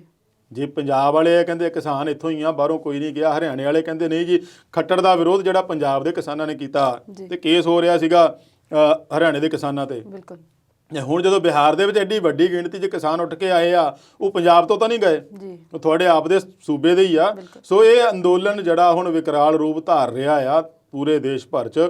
ਅੱਜ ਇਹ ਬਿਹਾਰ ਹੋਇਆ, ਪਟਨੇ ਹੋਇਆ, ਕੱਲ੍ਹ ਨੂੰ ਕਿਸੇ ਹੋਰ ਥਾਂ 'ਤੇ ਵੀ ਹੋ ਸਕਦਾ। ਮੈਂ ਪਰਸੋਂ ਚੌਥ ਵੀ ਇੱਕ ਪੜ੍ਹਿਆ ਸੀਗਾ ਵੀ ਮਹਾਰਾਸ਼ਟਰ ਤੋਂ ਚੱਲ ਕੇ ਬਹੁਤ ਵੱਡਾ ਕਾਫਲਾ ਕਿਸਾਨਾਂ ਦਾ ਦਿੱਲੀ ਦੇ ਬਾਰਡਰ ਤੱਕ ਪਹੁੰਚ ਗਿਆ ਆ, ਜਿੱਥੇ ਉਹਨਾਂ ਨੇ ਉੱਥੇ ਰੋਕ ਕੇ ਤੇ ਬਾਰਡਰ ਸੀਲ ਕਰਨ ਦੀ ਕੋਸ਼ਿਸ਼ ਕੀਤੀ ਆ, ਉੱਥੇ ਵੀ ਧੱਕਾ ਮੁੱਕੀ ਹੋਈ ਆ। ਸੋ ਇਸ ਤਰ੍ਹਾਂ ਦਾ ਜਿਹੜਾ ਵਲਵਲਾ ਆ ਉਹ ਪੂਰੇ ਦੇਸ਼ 'ਚ ਉੱਠ ਰਿਹਾ, ਕਿਸਾਨ ਪੱਖੀ ਆਵਾਜ਼ ਆ ਪੂਰੇ ਦੇਸ਼ 'ਚ ਉੱਠ ਰਹੀ ਆ, ਔਰ ਸਾਰਿਆਂ ਦਾ ਇੱਕੋ ਹੀ ਮਕਸਦ ਆ ਕਿ ਦਿੱਲੀ ਜਾ ਕੇ ਘੇਰਨੀ ਆ ਤੇ ਸਰਕਾਰ ਨੂੰ, ਤੇ ਜਿੰਨਾ ਦਬਾਅ ਪਾਇਆ ਜਾਵੇ ਉਨਾ ਹੀ ਘੱਟ ਆ। ਹੁਣ ਸਮਝ ਸਾਰਿਆਂ ਨੂੰ ਆ ਗਈ ਆ ਵੀ ਜਿਹੜੇ ਕਾਨੂੰਨ ਬਣਾਏ ਆ ਇਹ ਕਿਸਾਨ ਪੱਖੀ ਨਹੀਂ ਆ, ਸਾਨੂੰ ਵੀ ਇਹਨਾਂ ਦੇ ਨਾਲ, ਸਾਨੂੰ ਵੀ ਇਹਨਾਂ ਦੇ ਹੱਕ 'ਚ ਖੜਨਾ ਚਾਹੀਦਾ। ਸਰ ਐਨਡੀਏ ਦੇ ਵੀ ਖਿਲਰਨ ਦੀਆਂ ਖਬਰਾਂ ਆ ਰਹੀਆਂ ਨੇ ਤੇ ਜੇਡੀਯੂ ਵੀ ਅੱਖਾਂ ਦਿਖਾ ਰਿਹਾ ਆ, ਇਹਦੇ ਬਾਰੇ ਵੀ ਦੱਸੋ। ਮੈਂ ਇਹੀ ਕਹਿਣਾ ਚਾਹੁੰਦਾ ਸੀ ਵੀ ਨਿਤਿਸ਼ ਕੁਮਾਰ ਹੁਣੇ ਕੁਝ ਦਿਨ ਪਹਿਲਾਂ ਤਾਂ ਕਹਿ ਰਹੇ ਸੀਗੇ, ਪੂਰੀ ਤਰ੍ਹਾਂ ਐਨ ਪ੍ਰੋੜਤਾ ਕਰ ਰਹੇ ਸੀ ਕੇਂਦਰ ਸਰਕਾਰ ਦੀ, ਪੈ ਨਹੀਂ ਕਾਨੂੰਨ ਸਹੀ ਆ, ਸਾਡੇ ਕਿਸਾਨਾਂ ਨੂੰ ਕੋਈ ਫਰਕ ਨਹੀਂ ਪੈਣਾ। ਤੁਸੀਂ ਤਾਂ 2006 ਦੀਆਂ ਹੀ APMC ਮੰਡੀਆਂ ਬੰਦ ਕੀਤੀਆਂ ਹੋਈਆਂ। ਤੁਹਾਡੇ ਜਿਹੜੇ ਵਧੀਆ ਕਿਸਾਨ ਜਿਹੜੇ 5-5 6-6 ਏਕੜ ਵਾਲੇ ਜਿਹੜੇ ਹੈਗੇ ਉੱਥੋਂ ਦੇ ਲੋਕਲ ਰੈਸੀਡੈਂਸ ਜਿਹੜੇ ਉੱਥੇ ਆਪਾਂ ਕਹੀਏ, ਜਿਹਨੂੰ ਇੱਥੇ ਆ ਕੇ ਜਿਹੜੇ ਕੰਮ ਕਰਦੇ ਆ, ਮਜ਼ਦੂਰੀ ਕਰਦੇ ਆ, ਉਹ ਵਿਚਾਰੇ ਉੱਥੋਂ ਆ ਕੇ ਪੰਜਾਬ 'ਚ ਮਜ਼ਦੂਰੀ ਕਰਕੇ ਆਪਣਾ ਦਿਹਾੜੀ ਟੱਪਾ ਲੰਘਾਉਂਦੇ ਆ। ਤੇ ਜੇ ਤੁਹਾਡੇ ਕਿਸਾਨ ਉੱਥੇ ਖੁਸ਼ਹਾਲ ਆ ਤਾਂ ਫਿਰ ਉਹ ਇੱਧਰ ਕਿਉਂ ਆਉਣ। ਤੁਸੀਂ ਗੱਲ ਕੀਤੀ NDA ਖਿਲਰਨ ਦੀ, ਇਹਦੇ ਨਾਲ ਹੁਣ ਨਿਤਿਸ਼ ਨੂੰ ਵੀ ਪਤਾ ਲੱਗ ਗਿਆ ਕਿ ਮੈਂ ਜਿਹੜਾ ਭਾਜਪਾ ਦੇ ਨਾਲ ਗੱਠਜੋੜ ਸਹੀ ਨਹੀਂ ਕੀਤਾ। ਉਸ ਦੇ ਪਿੱਛੇ ਕਾਰਨ ਆ ਅਰੁਣਾਚਲ ਪ੍ਰਦੇਸ਼ ਦੇ ਵਿੱਚ JDU ਦੇ 6 ਵਿਧਾਇਕ ਭਾਜਪਾ ਨੇ ਤੋੜ ਲਏ। ਹੁਣ ਜੋੜ ਤੋੜ ਦੇ ਵਿੱਚ ਭਾਜਪਾ ਮਾਹਰ ਆ, ਉਹਦੇ ਮੁਕਾਬਲੇ ਤਾਂ JDU, ਨਿਤਿਸ਼ ਕੁਮਾਰ ਜਾਂ ਹੋਰ ਕੋਈ ਖੜ ਨਹੀਂ ਸਕਦਾ, ਕਿਉਂਕਿ ਆਪਾਂ ਕਈ ਸਟੇਟਾਂ ਦੀ ਇਹਦੇ ਵਿੱਚ ਉਦਾਹਰਨ ਦੇ ਸਕਦੇ ਹਾਂ। ਜਦੋਂ ਉਹ ਤੋੜ ਲਏ ਤਾਂ ਫਿਰ ਨਿਤਿਸ਼ ਕੁਮਾਰ ਨੂੰ ਦਿਲ ਨੂੰ ਬਹੁਤ ਸੱਟ ਲੱਗੀ ਵੀ ਇਦਾਂ ਮੇਰੇ ਨਾਲ ਕਿਉਂ ਕੀਤਾ। ਇਸ ਨੂੰ ਚੱਲ ਕੇ ਹੀ ਹੁਣ ਉਹ ਨਾਰਾਜ਼ ਚੱਲ ਰਹੇ ਆ। ਉਹਨਾਂ ਨੇ ਆਪਣਾ ਜਿਹੜਾ ਪਾਰਟੀ ਦੇ ਪ੍ਰਧਾਨ ਦਾ ਅਹੁਦਾ ਛੱਡ ਦਿੱਤਾ, ਕਿਹਾ ਵੀ ਮੈਂ ਹੁਣ ਗਾਹਾਂ ਨਹੀਂ ਅਹੁਦਾ, ਪ੍ਰਧਾਨਗੀ ਨਹੀਂ ਲੈਣੀ। RCP ਸਿੰਘ ਜਿਹੜੇ ਆ ਉਹਨਾਂ ਨੂੰ ਪ੍ਰਧਾਨਗੀ ਸੌਂਪ ਦਿੱਤੀ। ਆਉਂਦੇ ਉਹਨਾਂ ਨੇ ਇੱਕ ਬਿਆਨ ਦੇ ਦਿੱਤਾ ਵੀ ਇਹ ਜੋ ਕੀਤਾ ਅਰੁਣਾਚਲ ਪ੍ਰਦੇਸ਼ ਦੇ ਵਿੱਚ ਭਾਜਪਾ ਨੇ ਸਹੀ ਨਹੀਂ ਕੀਤਾ। ਹੁਣ ਖਿਲਰਨ ਦੀ ਗੱਲ ਜਿਹੜੀ ਆ ਇਹਦੇ ਵਿੱਚ NDA 'ਚ ਜੋ ਸ਼ੁਰੂ 'ਚੋਂ ਪਾਰਟੀਆਂ ਸੀਗੀਆਂ 23-24 ਸਾਲ 'ਚੋਂ ਹੌਲੀ ਸਭ ਨਿਕਲਦੀਆਂ ਆ ਰਹੀਆਂ, ਜਿਹਦੇ ਵਿੱਚ ਅਕਾਲੀ ਦਲ ਵੀ ਨਿਕਲ ਗਿਆ, RLP ਵੀ ਨਿਕਲ ਗਈ, ਸ਼ਿਵ ਸੈਨਾ ਵੀ ਨਿਕਲ ਗਈ, ਹੋਰ ਪਾਰਟੀਆਂ AIADMK ਜਿਹੜੀ ਜੈਲਲਤਾ ਸੀ ਉਹ ਵੀ ਨਿਕਲ ਚੁੱਕੀ ਆ। ਸੋ ਹੁਣ ਇਹਨਾਂ ਪਾਰਟੀਆਂ ਦੇ ਗੱਠਜੋੜ ਦੇ ਵਿੱਚ ਕੁਝ ਕੁ ਰਹਿ ਗਈਆਂ। ਜੇ ਮੈਂ ਦੂਜੇ ਪਾਸੇ ਗਲਤ ਨਾ ਹੋਵਾਂ ਤੇ ਭਾਜਪਾ ਨੂੰ ਹੀ ਇਹਨਾਂ ਦੀ ਹੁਣ ਲੋੜ ਨਹੀਂ ਰਹਿ ਗਈ। ਉਹੀ ਮਜਬੂਰ ਕਰ ਰਹੀ ਆ ਵੀ NDA ਦੇ ਵਿੱਚ ਜਿਹੜੀਆਂ ਪਾਰਟੀਆਂ ਜਿਨ੍ਹਾਂ ਨੂੰ ਸਾਨੂੰ ਅਕੋਮੋਡੇਟ ਕਰਨਾ ਪੈਂਦਾ ਸਰਕਾਰ ਦੇ ਵਿੱਚ, ਚਾਹੇ ਉਹ ਸਟੇਟ 'ਚ ਆ ਚਾਹੇ ਸੈਂਟਰ 'ਚ ਆ, ਵੀ ਆਪਣੇ ਆਪ ਨਿਕਲ ਜਾਣ ਤਾਂ ਚੰਗੀ ਗੱਲ ਆ। ਜਿਹਦੇ ਵਿੱਚ ਪਾਸਵਾਨ ਦੀ ਪਾਰਟੀ ਵੀ ਹਜੇ ਉਹ ਰੜਕਦੀ ਫਿਰਦੀ ਆ, ਪਰ ਉਹਨੇ ਜਦੋਂ ਉੱਥੇ ਬਿਹਾਰ ਚੋਣਾਂ ਲੜੀਆਂ ਤੇ ਉਹਨੇ ਭਾਜਪਾ ਦਾ ਸਾਥ ਦਿੱਤਾ ਸੀ, ਨਿਤਿਸ਼ ਦਾ ਵਿਰੋਧ ਕੀਤਾ ਸੀਗਾ। ਉਦੋਂ ਵੀ ਨਿਤਿਸ਼ ਨੂੰ ਸਮਝਣਾ ਚਾਹੀਦਾ ਸੀ ਵੀ ਇਹ ਜਿਹੜਾ ਬੰਦਾ ਖੜਾ ਕੀਤਾ ਆ, ਇਹ ਪਾਰਟੀ ਜਿਹੜੀ ਖੜੀ ਕੀਤੀ ਆ ਆਪਣੇ ਹੱਕ 'ਚ, ਇਹ ਮੇਰੇ ਵਿਰੋਧ ਲਈ ਕੀਤੀ ਆ, ਪਰ ਉਦੋਂ ਉਹ ਸਮਝਿਆ ਨਹੀਂ। ਹੁਣ ਨਿਤਿਸ਼ ਹੋਣਾ ਨੇ ਇਸ ਤਰੀਕੇ ਨਾਲ ਦੂਰੀ ਬਣਾ ਲਈ ਆ ਵੀ ਉੱਥੇ ਉਹ ਭਾਜਪਾ ਆਗੂਆਂ ਨੂੰ ਮਿਲਦੇ ਵੀ ਨਹੀਂ। ਨਿਤਿਸ਼ ਹੁਣੀ ਅਟਲ ਬਿਹਾਰੀ ਵਾਜਪੇਈ ਦਾ ਬਹੁਤ ਸਨਮਾਨ ਕਰਦੇ ਆ, ਉਹਨਾਂ ਦੇ ਬਹੁਤ ਕਰੀਬੀ ਆ। 25 ਦਸੰਬਰ ਨੂੰ ਉਹਨਾਂ ਦੀ ਜਨਮ ਵਰ੍ਹੇਗੰਢ ਸੀਗੀ। ਉਹਨਾਂ ਨੇ ਉੱਥੇ ਪਟਨਾ 'ਚ ਬਹੁਤ ਵੱਡਾ ਆਦਮਕਤ ਅਟਲ ਬਿਹਾਰੀ ਵਾਜਪੇਈ ਦਾ ਬੁੱਤ ਵੀ ਲਾਇਆ। ਸਾਰੇ ਨੇਤਾ ਉੱਥੇ ਗਏ ਸ਼ਰਧਾਂਜਲੀ ਦੇਣ ਲਈ, ਨਿਤਿਸ਼ ਕੁਮਾਰ ਨਹੀਂ ਗਏ। ਫਿਰ 28 ਦਸੰਬਰ ਨੂੰ ਅਰੁਣ ਜੇਤਲੀ ਦਾ ਸੀਗਾ ਜਿਹੜਾ ਬਰਸੀ ਸੀਗੀ, ਉਹ ਵੀ ਇਹਨਾਂ ਦੇ ਬਹੁਤ ਨੇੜੇ ਦੇ ਨੇਤਾ ਰਹੇ ਆ, ਉੱਥੇ ਵੀ ਸਾਰੇ ਜਣੇ ਗਏ, ਨਿਤਿਸ਼ ਕੁਮਾਰ ਨਹੀਂ ਗਏ। ਉਸ ਤੋਂ ਅਗਲੀ ਗੱਲ, ਕੇਂਦਰੀ ਮੰਤਰੀ ਆ ਰਵੀ ਸ਼ੰਕਰ ਪ੍ਰਸਾਦ, ਕਾਨੂੰਨ ਮੰਤਰੀ ਆ, ਉਹ ਪਟਨਾ ਤੋਂ ਸੰਸਦ ਮੈਂਬਰ ਵੀ ਆ, ਔਰ ਉਹਨਾਂ ਦੇ ਨਿਤਿਸ਼ ਕੁਮਾਰ ਵੋਟਰ ਵੀ ਆ। ਮਤਲਬ ਕਿ ਉਹਨਾਂ ਦੇ ਜਦੋਂ ਲੋਕ ਸਭਾ ਚੋਣਾਂ ਹੋਈਆਂ ਤਾਂ ਨਿਤਿਸ਼ ਨੇ ਵੋਟ ਉਹਨੂੰ ਹੀ ਪਾਈ ਸੀ ਜੀ। ਉਹਨਾਂ ਦੀ ਮਾਤਾ ਦਾ ਦੇਹਾਂਤ ਹੋ ਗਿਆ 2-3 ਦਿਨ ਪਹਿਲਾਂ। ਇਹ ਉਹਨਾਂ ਦੇ ਵੀ ਸਮਾਗਮ ਦੇ ਵਿੱਚ ਸੰਸਕਾਰ ਦੇ ਵਿੱਚ, ਹਾਲਾਂਕਿ 1 ਕਿਲੋਮੀਟਰ ਦੂਰ ਹੀ ਕੋਈ ਸਮਾਗਮ 'ਚ ਸੀਗੇ, ਪਰ ਉਹਨਾਂ ਦੇ ਉਹਦੇ ਘਰ ਜਾਣਾ ਮੁਨਾਸਬ ਨਹੀਂ ਸਮਝਿਆ। ਇਹ ਨਿਤਿਸ਼ ਕੁਮਾਰ ਦੀ ਫਿਤਰਤ ਨਹੀਂ ਹੈਗੀ, ਕਿਉਂਕਿ ਉਹ ਇਹੋ ਜਿਹਾ ਬੰਦਾ ਆ, ਉਹ ਤਾਂ ਆਪਣੇ ਵਿਰੋਧੀਆਂ ਦੇ ਇਹੋ ਜਿਹੇ ਦੁੱਖ ਸੁੱਖ ਵਿੱਚ ਵੀ ਸ਼ਾਮਲ ਹੋ ਜਾਂਦੇ ਜਾ ਕੇ, ਪਰ ਉਹਨਾਂ ਨੇ ਰਵੀ ਸ਼ੰਕਰ ਪ੍ਰਸਾਦ ਦੇ ਘਰ ਜਾਣਾ ਮੁਨਾਸਬ ਨਹੀਂ ਸਮਝਿਆ। ਇਸ ਤੋਂ ਪਤਾ ਲੱਗਦਾ ਕਿ ਨਿਤਿਸ਼ ਦੀਆਂ JDU ਦੀਆਂ ਜਿਹੜੀਆਂ NDA ਤੋਂ ਦੂਰੀਆਂ ਲਗਾਤਾਰ ਵੱਧ ਰਹੀਆਂ। ਕੈਬਨਿਟ ਦੀ ਮੀਟਿੰਗ ਹੋਈ ਆ, ਉਹਦੇ ਵਿੱਚ ਵੀ ਪਹੁੰਚੇ ਆ, ਕਿਉਂਕਿ ਕੈਬਨਿਟ ਦੇ ਵਿੱਚ ਜ਼ਿਆਦਾਤਰ ਜਿਹੜੇ ਮੰਤਰੀ ਆ ਉਹ ਭਾਜਪਾ ਦੇ ਆ ਬਿਹਾਰ ਦੇ, ਕਿਉਂਕਿ ਉਹ ਇਹਨਾਂ ਨਾਲੋਂ ਵੱਡੀ ਪਾਰਟੀ ਆ। ਮੀਟਿੰਗ ਦੇ ਵਿੱਚ ਮਤਾ ਰੱਖਿਆ, ਸਾਈਨ ਕੀਤਾ, ਵਾਪਸ ਆ ਗਏ, ਕਿਸੇ ਨੂੰ ਨਹੀਂ ਬੁਲਾਇਆ। ਇਹ ਜਿਹੜੀ ਨਵੀਂ ਕਰਵਟ ਲੈ ਰਹੀ ਉੱਥੇ ਸਿਆਸਤ JDU ਦੀ ਔਰ NDA ਦੀ, ਇਹ ਆਉਣ ਵਾਲੇ ਦਿਨਾਂ 'ਚ ਨਵਾਂ ਰੰਗ ਖਿਲਾਊਗੀ, ਕਿਉਂਕਿ ਜਿਹੜੇ RJD ਦੇ ਆ, ਲਾਲੂ ਪ੍ਰਸਾਦ ਦੀ ਪਾਰਟੀ ਆ, ਉਹਨਾਂ ਨੇ ਤਾਂ ਉਹਨੂੰ ਆਫਰ ਕਰਨੀ ਵੀ ਸ਼ੁਰੂ ਕਰਤੀ ਵੀ ਤੁਸੀਂ ਸਾਡਾ CM ਬਣਾਓ, ਅਸੀਂ ਤੁਹਾਨੂੰ ਸੈਂਟਰ 'ਚ PM ਬਣਾਉਣ 'ਚ ਮਦਦ ਕਰਾਂਗੇ। ਪਹਿਲਾਂ ਵੀ ਉਹਨਾਂ ਦਾ ਇਹ ਆਫਰ ਸੀਗੀ ਵੀ ਸਾਡੇ 'ਚੋਂ CM ਬਣ ਜਾਵੇ ਜਾਂ ਡਿਪਟੀ CM ਬਣਾ ਦਿਓ, ਸਾਡੇ ਨਾਲ ਗੱਠਜੋੜ ਕਰ ਦਿਓ, ਭਾਜਪਾ ਨੂੰ ਛੱਡ ਦਿਓ। ਉਦੋਂ ਨਿਤਿਸ਼ ਉਹਨਾਂ ਨੇ ਨਹੀਂ ਸੀ ਕਿਹਾ। ਹੁਣ ਜਦੋਂ ਉਹਨਾਂ ਦੇ ਆਪਣੇ ਸੱਟ ਵੱਜੀ ਆ ਤੇ ਹੁਣ ਉਹਨਾਂ ਦੀ ਅੱਖਾਂ ਖੁੱਲੀਆਂ ਆ, ਸੋ ਦੂਰੀ ਹੌਲੀ ਹੌਲੀ ਵੱਧਦੀ ਜਾ ਰਹੀ ਹੈ। NDA ਨੂੰ ਖੇਤਰੀ ਭਾਈਵਾਲ ਪਾਰਟੀਆਂ ਦੀ ਹੁਣ ਭਾਜਪਾ ਨੂੰ NDA ਦੇ ਵਿੱਚ ਲੋੜ ਨਹੀਂ ਰਹੀ ਆ, ਇਸ ਕਰਕੇ ਉਹ ਆਪਣੇ ਆਪ ਹੀ ਤੋੜਦੀ ਜਾ ਰਹੀ ਆ ਤੇ ਪਾਰਟੀਆਂ ਜਿਹੜੀਆਂ ਆਪੇ ਜਾ ਰਹੀਆਂ, ਤਾਂ NDA ਖਿਲਰਨੀ ਹੀ ਖਿਲਰਨੀ ਆ। ਜੀ, ਵਿਚਾਰਾਂ ਦੀ ਚਰਚਾ ਇਸੇ ਤਰ੍ਹਾਂ ਜਾਰੀ ਰਹੇਗੀ। ਹੁਣ ਵੇਲਾ ਹੋ ਗਿਆ ਇੱਕ ਛੋਟੀ ਜਿਹੀ ਬ੍ਰੇਕ ਦਾ, ਜਲਦ ਹਾਜ਼ਰ ਹੁੰਨੇ ਆ।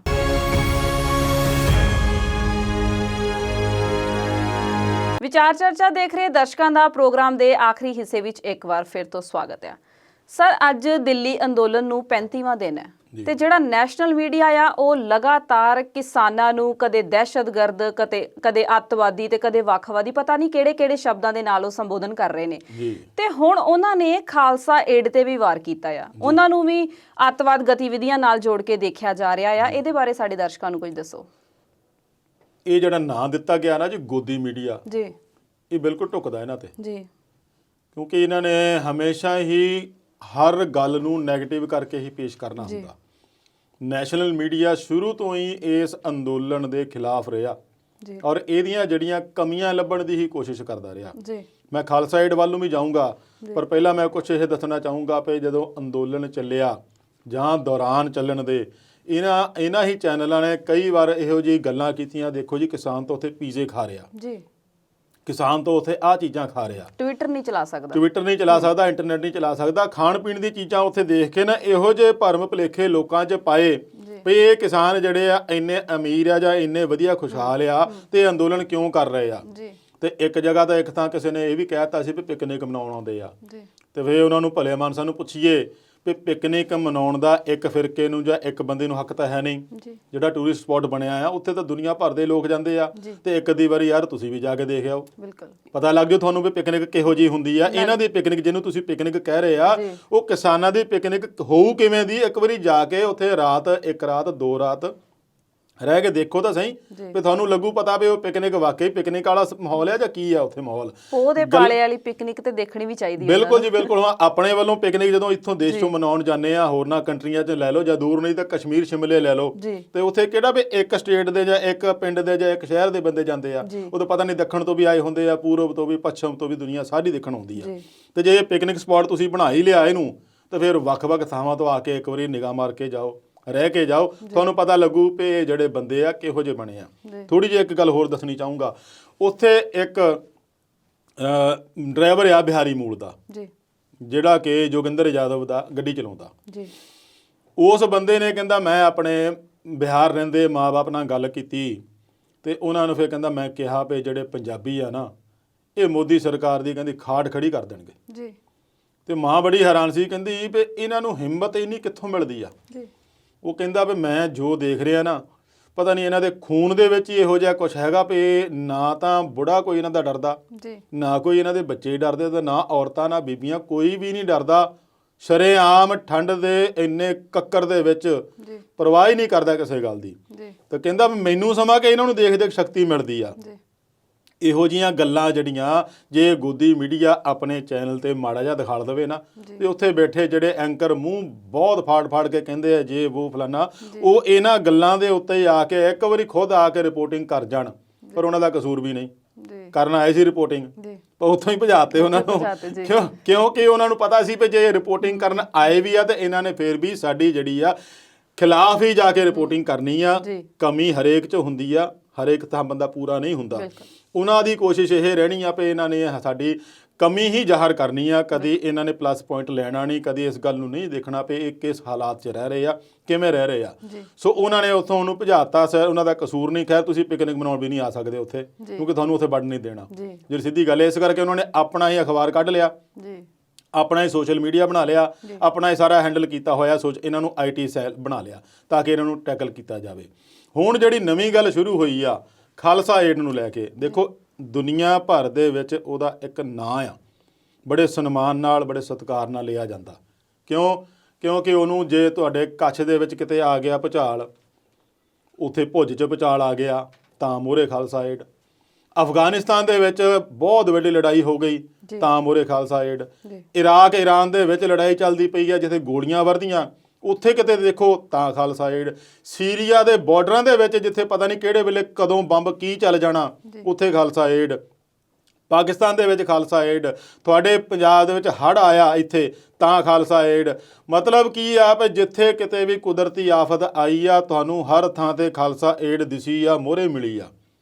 ਉਦੋਂ ਨਹੀਂ ਇਹਨਾਂ ਨੂੰ ਦਿਸਿਆ ਇਹ ਅੱਤਵਾਦੀ ਫੰਡਿੰਗ ਦਾ। ਕਿਉਂਕਿ ਉਦੋਂ ਸਰਕਾਰ ਦੇ ਨਾਲ ਇਹਨਾਂ ਨੂੰ ਮਦਦ ਮਿਲਦੀ ਸੀ। ਕਿਉਂਕਿ ਜਦੋਂ ਰਾਹਤ ਕਾਰਜ ਚਲਾਉਂਦੇ ਆ, ਕੇਰਲ ਦੇ ਵਿੱਚ ਪਿਛਲੇ 2 ਸਾਲ ਪਹਿਲਾਂ ਬਹੁਤ ਜ਼ਿਆਦਾ ਹੜ੍ਹ ਆਏ ਸੀਗੇ, ਉੱਥੇ ਆਪਾਂ ਦੇਖਿਆ ਖਾਲਸਾ ਏਡ ਦੇ ਸਿੰਘ ਜਿਹੜੇ ਪਹੁੰਚ ਗਏ ਸੀਗੇ, ਐਡੀ ਵੱਡੀ ਰਾਹਤ ਕਾਰਜ ਚਲਾਇਆ ਸੀਗਾ ਵੀ ਜਿਹਦੀ ਦੁਨੀਆ ਅਸ਼ ਕਰ ਉੱਠੀ ਸੀਗੀ, ਸਾਰੀ ਦੁਨੀਆ ਤੇ ਉਹਦੀ ਵਾਹ ਵਾਹ ਹੋਈ ਸੀ। ਉਹ ਉਦੋਂ ਕੁਛ ਨਹੀਂ ਬੋਲੇ, ਉਦੋਂ ਵੀ ਪੁੱਛਦੇ ਭਾਈ ਤੁਹਾਨੂੰ ਪੈਸਾ ਕਿੱਥੋਂ ਆਉਂਦਾ। ਹੁਣ ਜਦੋਂ ਕਿਸਾਨ ਅੰਦੋਲਨ ਦੇ ਵਿੱਚ ਇਸ ਵੇਲੇ ਉਹ ਜਿਹੜੀ ਸਹੂਲਤਾਂ ਉਹ ਚਾਹੁੰਦੇ ਆ ਵੀ ਕਿਸਾਨ ਜਿਹੜੇ ਆਪਣੇ ਘਰ-ਬਾਰ ਛੱਡ ਕੇ ਬੈਠੇ ਆ, ਉਹ ਕਿਸੇ ਵੀ ਸਹੂਲਤ ਤੋਂ ਵਾਂਝੇ ਨਾ ਰਹਿਣ, ਉਹਨਾਂ ਨੂੰ ਹਰ ਤਰ੍ਹਾਂ ਦੀ ਸਹੂਲਤ ਦੇਣੀ ਸਾਡਾ ਫਰਜ਼ ਬਣਦਾ ਆ। ਤੇ ਉਹ ਉੱਥੇ ਦੇ ਰਹੇ ਆ ਤੇ ਤੁਸੀਂ ਉਹਨੂੰ ਹੁਣ ਅੱਤਵਾਦ ਨਾਲ ਜੋੜਨ ਲੱਗ ਪਏ ਆ। ਫਿਰ ਉਹ ਆਪਦੇ ਤੌਰ ਤੇ ਤੱਕ ਆਪਣੇ ਤੱਕ ਹੀ ਸੀਮਤ ਨਹੀਂ ਹੈਗੇ। ਮੈਂ ਉਹਨਾਂ ਦੇ ਜਿਹੜੇ ਮੁਖੀ ਆ ਉਹਨਾਂ ਤੋਂ ਮੈਂ ਸੁਣਿਆ ਵੀ ਬੋਲਦੇ ਆ ਬਈ ਜੇ ਕੋਈ NGO, ਕੋਈ ਵੀ ਗੈਰ ਸਰਕਾਰੀ ਸੰਗਠਨ ਆ, ਜੇ ਉੱਥੇ ਕੋਈ ਸੇਵਾ ਕਰਨੀ ਚਾਹੁੰਦਾ, ਉਹਦੇ ਕੋਲ ਸਮਾਨ ਵਗੈਰਾ ਨਹੀਂ ਹੈਗਾ ਤਾਂ ਅਸੀਂ ਉਹਨੂੰ ਵੀ ਮੁਹੱਈਆ ਕਰਾਉਣ ਨੂੰ ਚਾਹੁੰਦੇ ਆ। ਉੱਥੇ ਨਾ ਥੋੜੀ ਇਹਨਾਂ ਨਾਲ ਆਊਗਾ, ਨਾ ਤਾਂ ਉਸ NGO ਦਾ ਆਊਗਾ। ਇਹੋ ਜਿਹਾ ਪਰਉਪਕਾਰ, ਇਹੋ ਜਿਹਾ ਕਿਸੇ ਲਈ ਕੰਮ ਕਰਨਾ ਜਿੱਥੇ ਆਪਣਾ ਨਾਮ ਹੀ ਆਵੇ, ਤੇ ਉਦੋਂ ਵੱਡੀ ਗੱਲ ਹੋਰ ਕੀ ਹੋ ਸਕਦੀ ਆ। ਗੱਲ ਉੱਥੇ ਆਉਂਦੀ ਹੈ ਵੀ ਇਹਨਾਂ ਤੋਂ ਇਹ ਚੀਜ਼ਾਂ ਬਰਦਾਸ਼ਤ ਨਹੀਂ ਹੁੰਦੀਆਂ। ਇਸੇ ਕਰਕੇ ਹੁਣ ਇੱਕ ਚੈਨਲ ਜਿਹੜਾ ਆ ਉਹ ਲਗਾਤਾਰ ਲੱਗਾ ਆ ਜੀ ਵੀ ਇਹ ਅੱਤਵਾਦੀ ਫੰਡਿੰਗ ਦਾ ਕੰਮ ਆ, ਅੱਤਵਾਦੀ ਫੰਡਿੰਗ ਦਾ ਕੰਮ ਆ। ਤੁਸੀਂ ਤਾਂ ਹੁਣ ਇੱਥੋਂ ਤੱਕ ਕਹਿਤਾ ਵੀ ਪਾਕਿਸਤਾਨ ਵਾਲਿਆਂ ਦਾ ਪੈਸਾ ਲੱਗਾ ਆ। ਹੁਣ ਮੈਂ ਪਿੱਛੇ ਵੀ ਗੱਲ ਕੀਤੀ ਸੀ ਵੀ ਪਾਕਿਸਤਾਨ ਕੋਲ ਜੇ ਇੰਨਾ ਪੈਸਾ ਹੋਵੇ ਤਾਂ ਆਪ ਦੀ ਗਰੀਬੀ ਨਾ ਦੂਰ ਕਰ ਲਵੇ। ਬੁਰਾ ਹਾਲ ਉਹਨਾਂ ਦੇ ਦੇਸ਼ ਦੀ ਜਨਤਾ ਦਾ ਹੋਇਆ ਆ। ਉਹਨਾਂ ਕੋਲ ਫੰਡ, ਸਾਰੇ ਦੇਸ਼ ਜਿਹੜੇ ਉਹਨਾਂ ਨੂੰ ਫੰਡ ਮਿਲਦੇ ਪਏ ਉਹ ਰੋਕਦੇ ਪਏ। ਅਮਰੀਕਾ ਤੋਂ ਫੰਡ ਰੁਕਿਆ ਪਿਆ, ਵਰਲਡ ਬੈਂਕ ਤੋਂ ਫੰਡ ਰੁਕਿਆ ਪਿਆ, ਸਾਊਦੀ ਅਰਬ ਨੇ ਉਹਨਾਂ ਨੂੰ ਪੈਸਾ ਵਾਪਸ ਮੰਗ ਲਿਆ, ਉਹ ਤਾਂ ਉਹਨਾਂ ਤੋਂ ਮੁੜ ਨਹੀਂ ਹੋਇਆ ਤੇ ਉਹ ਤੁਹਾਡੇ ਦੇਸ਼ ਦੇ ਆ ਕੇ ਹਰ ਛੋਟੀ ਜਿਹੀ ਗੱਲ 'ਚ ਪੈਸੇ ਲਾਉਣਗੇ। ਕਿਹੜੀ ਹੈਰਾਨੀ ਦੀ ਗੱਲ ਆ। ਸੋ ਇਹਨਾਂ ਦਾ ਕੰਮ ਗੋਦੀ ਮੀਡੀਆ ਦਾ ਇਸੇ ਤਰ੍ਹਾਂ ਦਾ ਹੈ ਵੀ ਇਹ ਨੂੰ ਕਿਸੇ ਤਰ੍ਹਾਂ ਕਿਸਾਨ ਅੰਦੋਲਨ ਨੂੰ ਬਦਨਾਮ ਕੀਤਾ ਜਾਵੇ। ਜਦੋਂ ਇਹਨੂੰ ਟੈਕਲ ਕੀਤਾ ਗਿਆ ਨਾ ਵੀ ਇਹ ਅੱਤਵਾਦੀ ਆ ਜੀ, ਇਹ ਵੱਖਵਾਦੀ ਆ ਜੀ, ਇਹ ਖੱਬੇ ਪੱਖੀ ਆ ਜੀ, ਇਹ ਸੱਜੇ ਪੱਖੀ ਆ ਜੀ, ਇਹ ਸ਼ਾਹੀਨ ਬਾਗ ਵਾਲੇ ਆ ਜੀ, ਫਲਾਨਾ ਟਿਮਕੜਾ, ਕਈ ਕੁਛ ਹੀ ਬੋਲਿਆ ਉਹਨਾਂ 'ਚ। ਜਦੋਂ ਉਹਨਾਂ ਵਿੱਚ ਪੂਰੀ ਤਰ੍ਹਾਂ ਨਾਕਾਮ ਰਹੇ ਨਾ, ਹੁਣ ਮਹੀਨਾ 1.5 ਮਹੀਨਾ ਚੱਲਣ ਤੋਂ ਬਾਅਦ ਹੁਣ ਉਹਨਾਂ ਨੇ ਖਾਲਸਾ ਏਡ ਨੂੰ ਨਿਸ਼ਾਨੇ ਤੇ ਲੈ ਲਿਆ। ਤੁਸੀਂ ਉਹਦੀਆਂ ਕਾਰਵਾਈਆਂ, ਉਹਦੇ ਕੰਮ ਤਾਂ ਦੇਖੋ, ਜੋ ਰਾਹਤ ਕਾਰਜ ਉਹਨਾਂ ਨੇ ਕੀਤੇ ਹੁਣ ਤੱਕ, ਉਹਦੀ ਲਿਸਟ ਨਹੀਂ ਮੁੱਕਦੀ। ਜਿੰਨੇ ਕੁ ਲਿਸਟ ਉਹਨਾਂ ਨੇ ਕੰਮ ਹੁਣ ਤੱਕ ਕਰਤੇ, 1999 ਤੋਂ ਲੱਗੀ ਹੋਈ ਆ ਸੰਸਥਾ। ਉਹ ਤੋਂ ਵੀ ਸ਼ਾਇਦ ਪਹਿਲਾਂ ਦੀ ਹੋਵੇ, ਜਿੱਥੋਂ ਤੱਕ ਮੈਨੂੰ ਜਾਣਕਾਰੀ ਆ, ਮੈਂ 99 ਤੋਂ ਦੇਖਿਆ। ਉਦੋਂ ਤੋਂ ਲੈ ਕੇ ਹੁਣ ਤੱਕ ਉਹਦੇ ਜਿਹੜੇ ਕਾਰਜ ਆ ਰਾਹਤ ਕਾਰਜਾਂ ਦੇ, ਉਹ ਗਿਣ ਕੇ ਦੇਖ ਲਓ ਵੀ ਜਿੱਥੇ ਜਿੱਥੇ ਕਿੰਨੇ ਕਾਰਜ ਕੀਤੇ ਆ ਤਾਂ ਉਹਦੇ ਪੈਸਾ ਕਿੰਨਾ ਲੱਗ ਸਕਦਾ ਸੀਗਾ ਜੇ ਸਰਕਾਰ ਕਰਦੀ ਤਾਂ। ਉਹ ਹਾਰ ਕੇ ਉਹਨਾਂ ਨੂੰ ਆਪਣੇ ਵਰਗੇ ਪੰਜਾਬੀ ਭਾਈਚਾਰਾ, ਪੰਜਾਬੀ ਭਰਾ ਹੀ ਆ, ਇਕੱਲਾ ਪੰਜਾਬੀ ਭਰਾ ਹੀ ਨਹੀਂ, ਉੱਥੇ ਦੁਨੀਆ ਦੇ ਹਰ ਵਰਗ ਦੇ ਲੋਕ ਉਹਨੂੰ ਸਪੋਰਟ ਕਰਦੇ ਆ। ਤੁਸੀਂ ਦੇਖੋ ਜਦੋਂ ਇਹਨਾਂ ਨੇ ਇਸ ਚੈਨਲ ਨੇ ਉਹਨੂੰ ਸਪੈਸ਼ਲੀ ਟਾਰਗੇਟ ਕੀਤਾ ਨਾ, ਤਾਂ ਹਰ ਸੋਸ਼ਲ ਪਲੇਟਫਾਰਮ ਦੇ ਉੱਤੇ ਹੈਸ਼ਟੈਗ ਸ਼ੁਰੂ ਹੋ ਗਿਆ ਉਹਦੇ ਬਾਈਕਾਟ ਦਾ। ਤਾਂ ਜੇ ਉਹਨੂੰ ਚੰਗਾ ਲੱਗਦਾ ਹੋਊਗਾ ਤਾਂ ਹੀ ਉਹਨਾਂ ਨੇ ਤੁਹਾਡੇ ਬਾਈਕਾਟ ਦਾ ਕੰਮ ਕੀਤਾ, ਤੇ ਜੇ ਉਹਨਾਂ ਨੂੰ ਲੱਗਦਾ ਵੀ ਨਹੀਂ ਇਹ ਸਹੀ ਆ ਤਾਂ ਫਿਰ ਤੁਹਾਡੇ ਨਾਲ ਨਹੀਂ ਜੁੜਦੇ ਉਹ। ਸੋ ਇਹ ਇਹਨਾਂ ਦਾ ਕੰਮ ਸ਼ੁਰੂ ਤੋਂ ਰਿਹਾ ਵੀ ਇਹਨੂੰ ਕਿਸਾਨਾਂ ਦੇ ਅੰਦੋਲਨ ਨੂੰ ਤਾਰ ਪੀਟੋ ਕੀਤਾ ਜਾਵੇ, ਚਾਹੇ ਉਹ ਕਿਸੇ ਤਰੀਕੇ ਨਾਲ ਕੀਤਾ ਜਾਵੇ। ਜੀ ਸਰ, ਗੱਲ ਕਰਦੇ ਹਾਂ ਕਰੋਨਾ ਮਹਾਮਾਰੀ ਦੀ, ਕਿਉਂਕਿ ਅਸੀਂ ਇਹਨੂੰ ਵੀ ਨਜ਼ਰਅੰਦਾਜ਼ ਨਹੀਂ ਕਰ ਸਕਦੇ। ਇਹਨਾਂ ਹੀ ਵੀ ਬਹੁਤ ਭਾਜਣਾ ਪਾਈਆਂ ਹੋਈਆਂ, ਸਾਰੇ ਵਿਸ਼ਵ ਨੂੰ ਹੀ ਭਾਜਣਾ ਪਾਈਆਂ ਹੋਈਆਂ। ਸਰ, ਕਰੋਨਾ ਦਾ ਇੱਕ ਨਵਾਂ ਰੂਪ ਜਿਹੜਾ ਆ ਉਹ ਭਾਰਤ ਵਿੱਚ ਦਾਖਲ ਹੋ ਗਿਆ ਹੈ ਤੇ ਕਾਫੀ ਲੋਕ ਵੀ ਇਸ ਤੋਂ ਪੀੜਤ ਪਾਏ ਗਏ ਨੇ। ਇਹਦੇ ਬਾਰੇ ਸਾਡੇ ਦਰਸ਼ਕਾਂ ਨੂੰ ਦੱਸੋ। ਦੇਖੋ ਇਹ ਸਾਰਾ ਸਾਲ ਤਾਂ ਕਰੋਨਾ ਮਹਾਮਾਰੀ ਦੇ ਵਿੱਚ ਹੀ 2020 ਲੰਘ ਗਿਆ। ਜੀ ਦਿਨ ਇੱਕ ਰਹਿੰਦਾ ਆ, ਆਸ ਕਰਦੇ ਆ ਪ੍ਰਮਾਤਮਾ ਦੇ ਅੱਗੇ ਅਰਦਾਸ ਕਰਦੇ ਆ ਜੀ ਵੀ ਨਵਾਂ ਸਾਲ ਘੱਟੋ ਘੱਟ ਇਹੋ ਜਿਹਾ ਨਾ ਚੜਾਈ ਜੀ ਜਿੱਦਾਂ ਦਾ 2020 ਚੜਿਆ। ਜੀ ਪਰ ਹੁਣ ਜਦੋਂ ਥੋੜੇ ਦਿਨ ਰਹਿ ਗਏ ਸੀਗੇ ਤਾਂ ਉਹਦੇ ਵਿੱਚ ਇੱਕ ਕਰੋਨਾ ਦਾ ਨਵਾਂ ਰੂਪ ਉੱਭਰ ਕੇ ਸਾਹਮਣੇ ਆ ਗਿਆ ਸੀ, ਜੀ ਜਿਹਦਾ ਓਰੀਜਨ ਪਹਿਲਾਂ ਬ੍ਰਿਟੇਨ ਤੋਂ ਹੋਇਆ, ਇੰਗਲੈਂਡ ਤੋਂ, ਜੀ ਫਿਰ ਦੱਖਣੀ ਅਫਰੀਕਾ, ਫਿਰ ਨਾਈਜੀਰੀਆ, ਫਿਰ ਹੋਰ ਕਈ ਦੇਸ਼ਾਂ ਤੋਂ ਹੋਇਆ। ਹੁਣ ਉਹਦਾ ਭਾਰਤ ਵਿੱਚ ਆ ਕੇ ਦਾਖਲ ਹੋਣਾ, ਭਾਰਤ ਵਿੱਚੋਂ ਉਹਦੇ ਮਰੀਜ਼ ਮਿਲਣੇ ਜਿਹੜੇ ਕਿ ਇੰਗਲੈਂਡ ਤੋਂ ਆਏ ਸੀਗੇ, ਜੀ। ਉਹ ਇੱਕ ਡਰਨ ਔਰ ਖਤਰਨਾਕ ਗੱਲ ਬਣਦੀ ਜਾ ਰਹੀ ਆ। ਜੀ ਫਿਰ ਵੀ ਮਾਹਰਾਂ ਦਾ ਇਹ ਕਹਿਣਾ ਆ ਵੀ ਇਹ ਠੀਕ ਆ, ਜਿਹੜਾ ਆ ਨਵਾਂ ਸਟ੍ਰੇਨ ਆ ਕਰੋਨਾ ਦਾ, ਜਿਹੜਾ ਮਿਊਟੇਸ਼ਨ ਸਟ੍ਰੇਨ ਆ, ਉਹ 300% ਤੱਕ ਫੈਲਣ ਦੀ ਸਮਰੱਥਾ ਰੱਖਦਾ, ਮਤਲਬ ਬਹੁਤ ਵੱਡੀ ਪੱਧਰ ਤੇ ਫੈਲਦਾ ਇਹ। ਜੀ ਪਰ ਇਹਦੇ ਨਾਲ ਇਹਨੂੰ ਗੰਭੀਰਤਾ ਨਹੀਂ ਇੰਨੀ ਪੈਦਾ ਕਰਦਾ ਜਿੰਨੀ ਕਰੋਨਾ ਪੈਦਾ ਕਰਦਾ ਸੀਗਾ। ਜੀ ਇਹ ਗੱਲ ਵੱਡੀ ਆ ਵੀ ਇਹਦੇ ਨਾਲ ਐਡੀ ਗੰਭੀਰਤਾ ਨਹੀਂ ਹੁੰਦੀ ਜਿੰਨੀ ਇੱਕ ਅਸਲ ਕਰੋਨਾ ਵਾਇਰਸ ਨਾਲ ਹੁੰਦੀ ਹੈ। ਪਰ ਦੂਸਰੀ ਗੱਲ ਇਹ ਵੀ ਨਾਲ ਮਾਹਰ ਕਹਿੰਦੇ ਆ ਵੀ ਜੇ ਬੰਦਾ ਪਹਿਲਾਂ ਹੀ ਪੀੜਤ ਆ ਕਿਸੇ ਬਿਮਾਰੀ ਤੋਂ, ਚਾਹੇ ਉਹਨੂੰ ਸ਼ੂਗਰ ਆ ਜਾਂ ਬੀਪੀ ਆ ਜਾਂ ਸਾਹ ਦੀ ਬਿਮਾਰੀ ਆ ਜਾਂ ਕਿਸੇ ਹੋਰ ਤਰ੍ਹਾਂ ਦੀ ਬਿਮਾਰੀ ਆ, ਫਿਰ ਉਹਨੂੰ ਇਹ ਵੀ ਖਤਰਨਾਕ ਸਾਬਤ ਹੋ ਸਕਦਾ ਜਿਹੜਾ ਨਵਾਂ ਸਟ੍ਰੇਨ ਆ। ਜੀ ਸੋ ਕੁੱਲ ਮਿਲਾ ਕੇ ਦੇਖਿਆ ਤਾਂ ਇਹ ਵੀ ਜਾਂਦਾ ਵੀ ਇਹ ਸਟ੍ਰੇਨ ਜਿਹੜਾ ਆ ਹੈ ਤਾਂ ਕਰੋਨਾ ਦਾ ਹੀ ਰੂਪ, ਪਰ ਇਹਦੇ ਵਿੱਚ ਰਾਹਤ ਵਾਲੀ ਗੱਲ ਜ਼ਰੂਰ ਇੱਕ ਆ ਵੀ ਹਾਲੇ ਤੱਕ ਇਹਦੇ ਨਾਲ ਕਿਸੇ ਦੀ ਜਾਨ ਨਹੀਂ ਗਈ।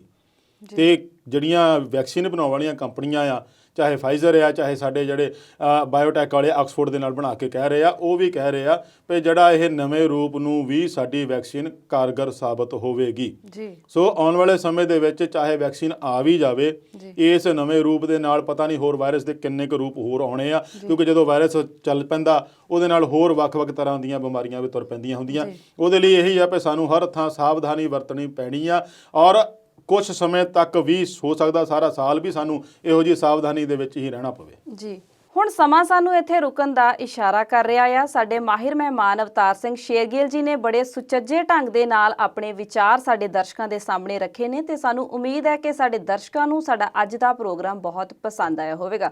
ਸ਼ੁਕਰੀਆ ਸਰ ਸਟੂਡੀਓ ਵਿੱਚ ਆਉਣ ਲਈ। ਧੰਨਵਾਦ ਜੀ। ਨਵੇਂ ਮੁੱਦਿਆਂ ਤੇ ਨਵੀਂ ਗੱਲਬਾਤ ਲੈ ਕੇ ਜਲਦ ਹਾਜ਼ਰ ਹੋਵਾਂਗੇ। ਤਦ ਤੱਕ ਲਈ ਸਾਨੂੰ ਦਿਓ ਇਜਾਜ਼ਤ। ਧੰਨਵਾਦ।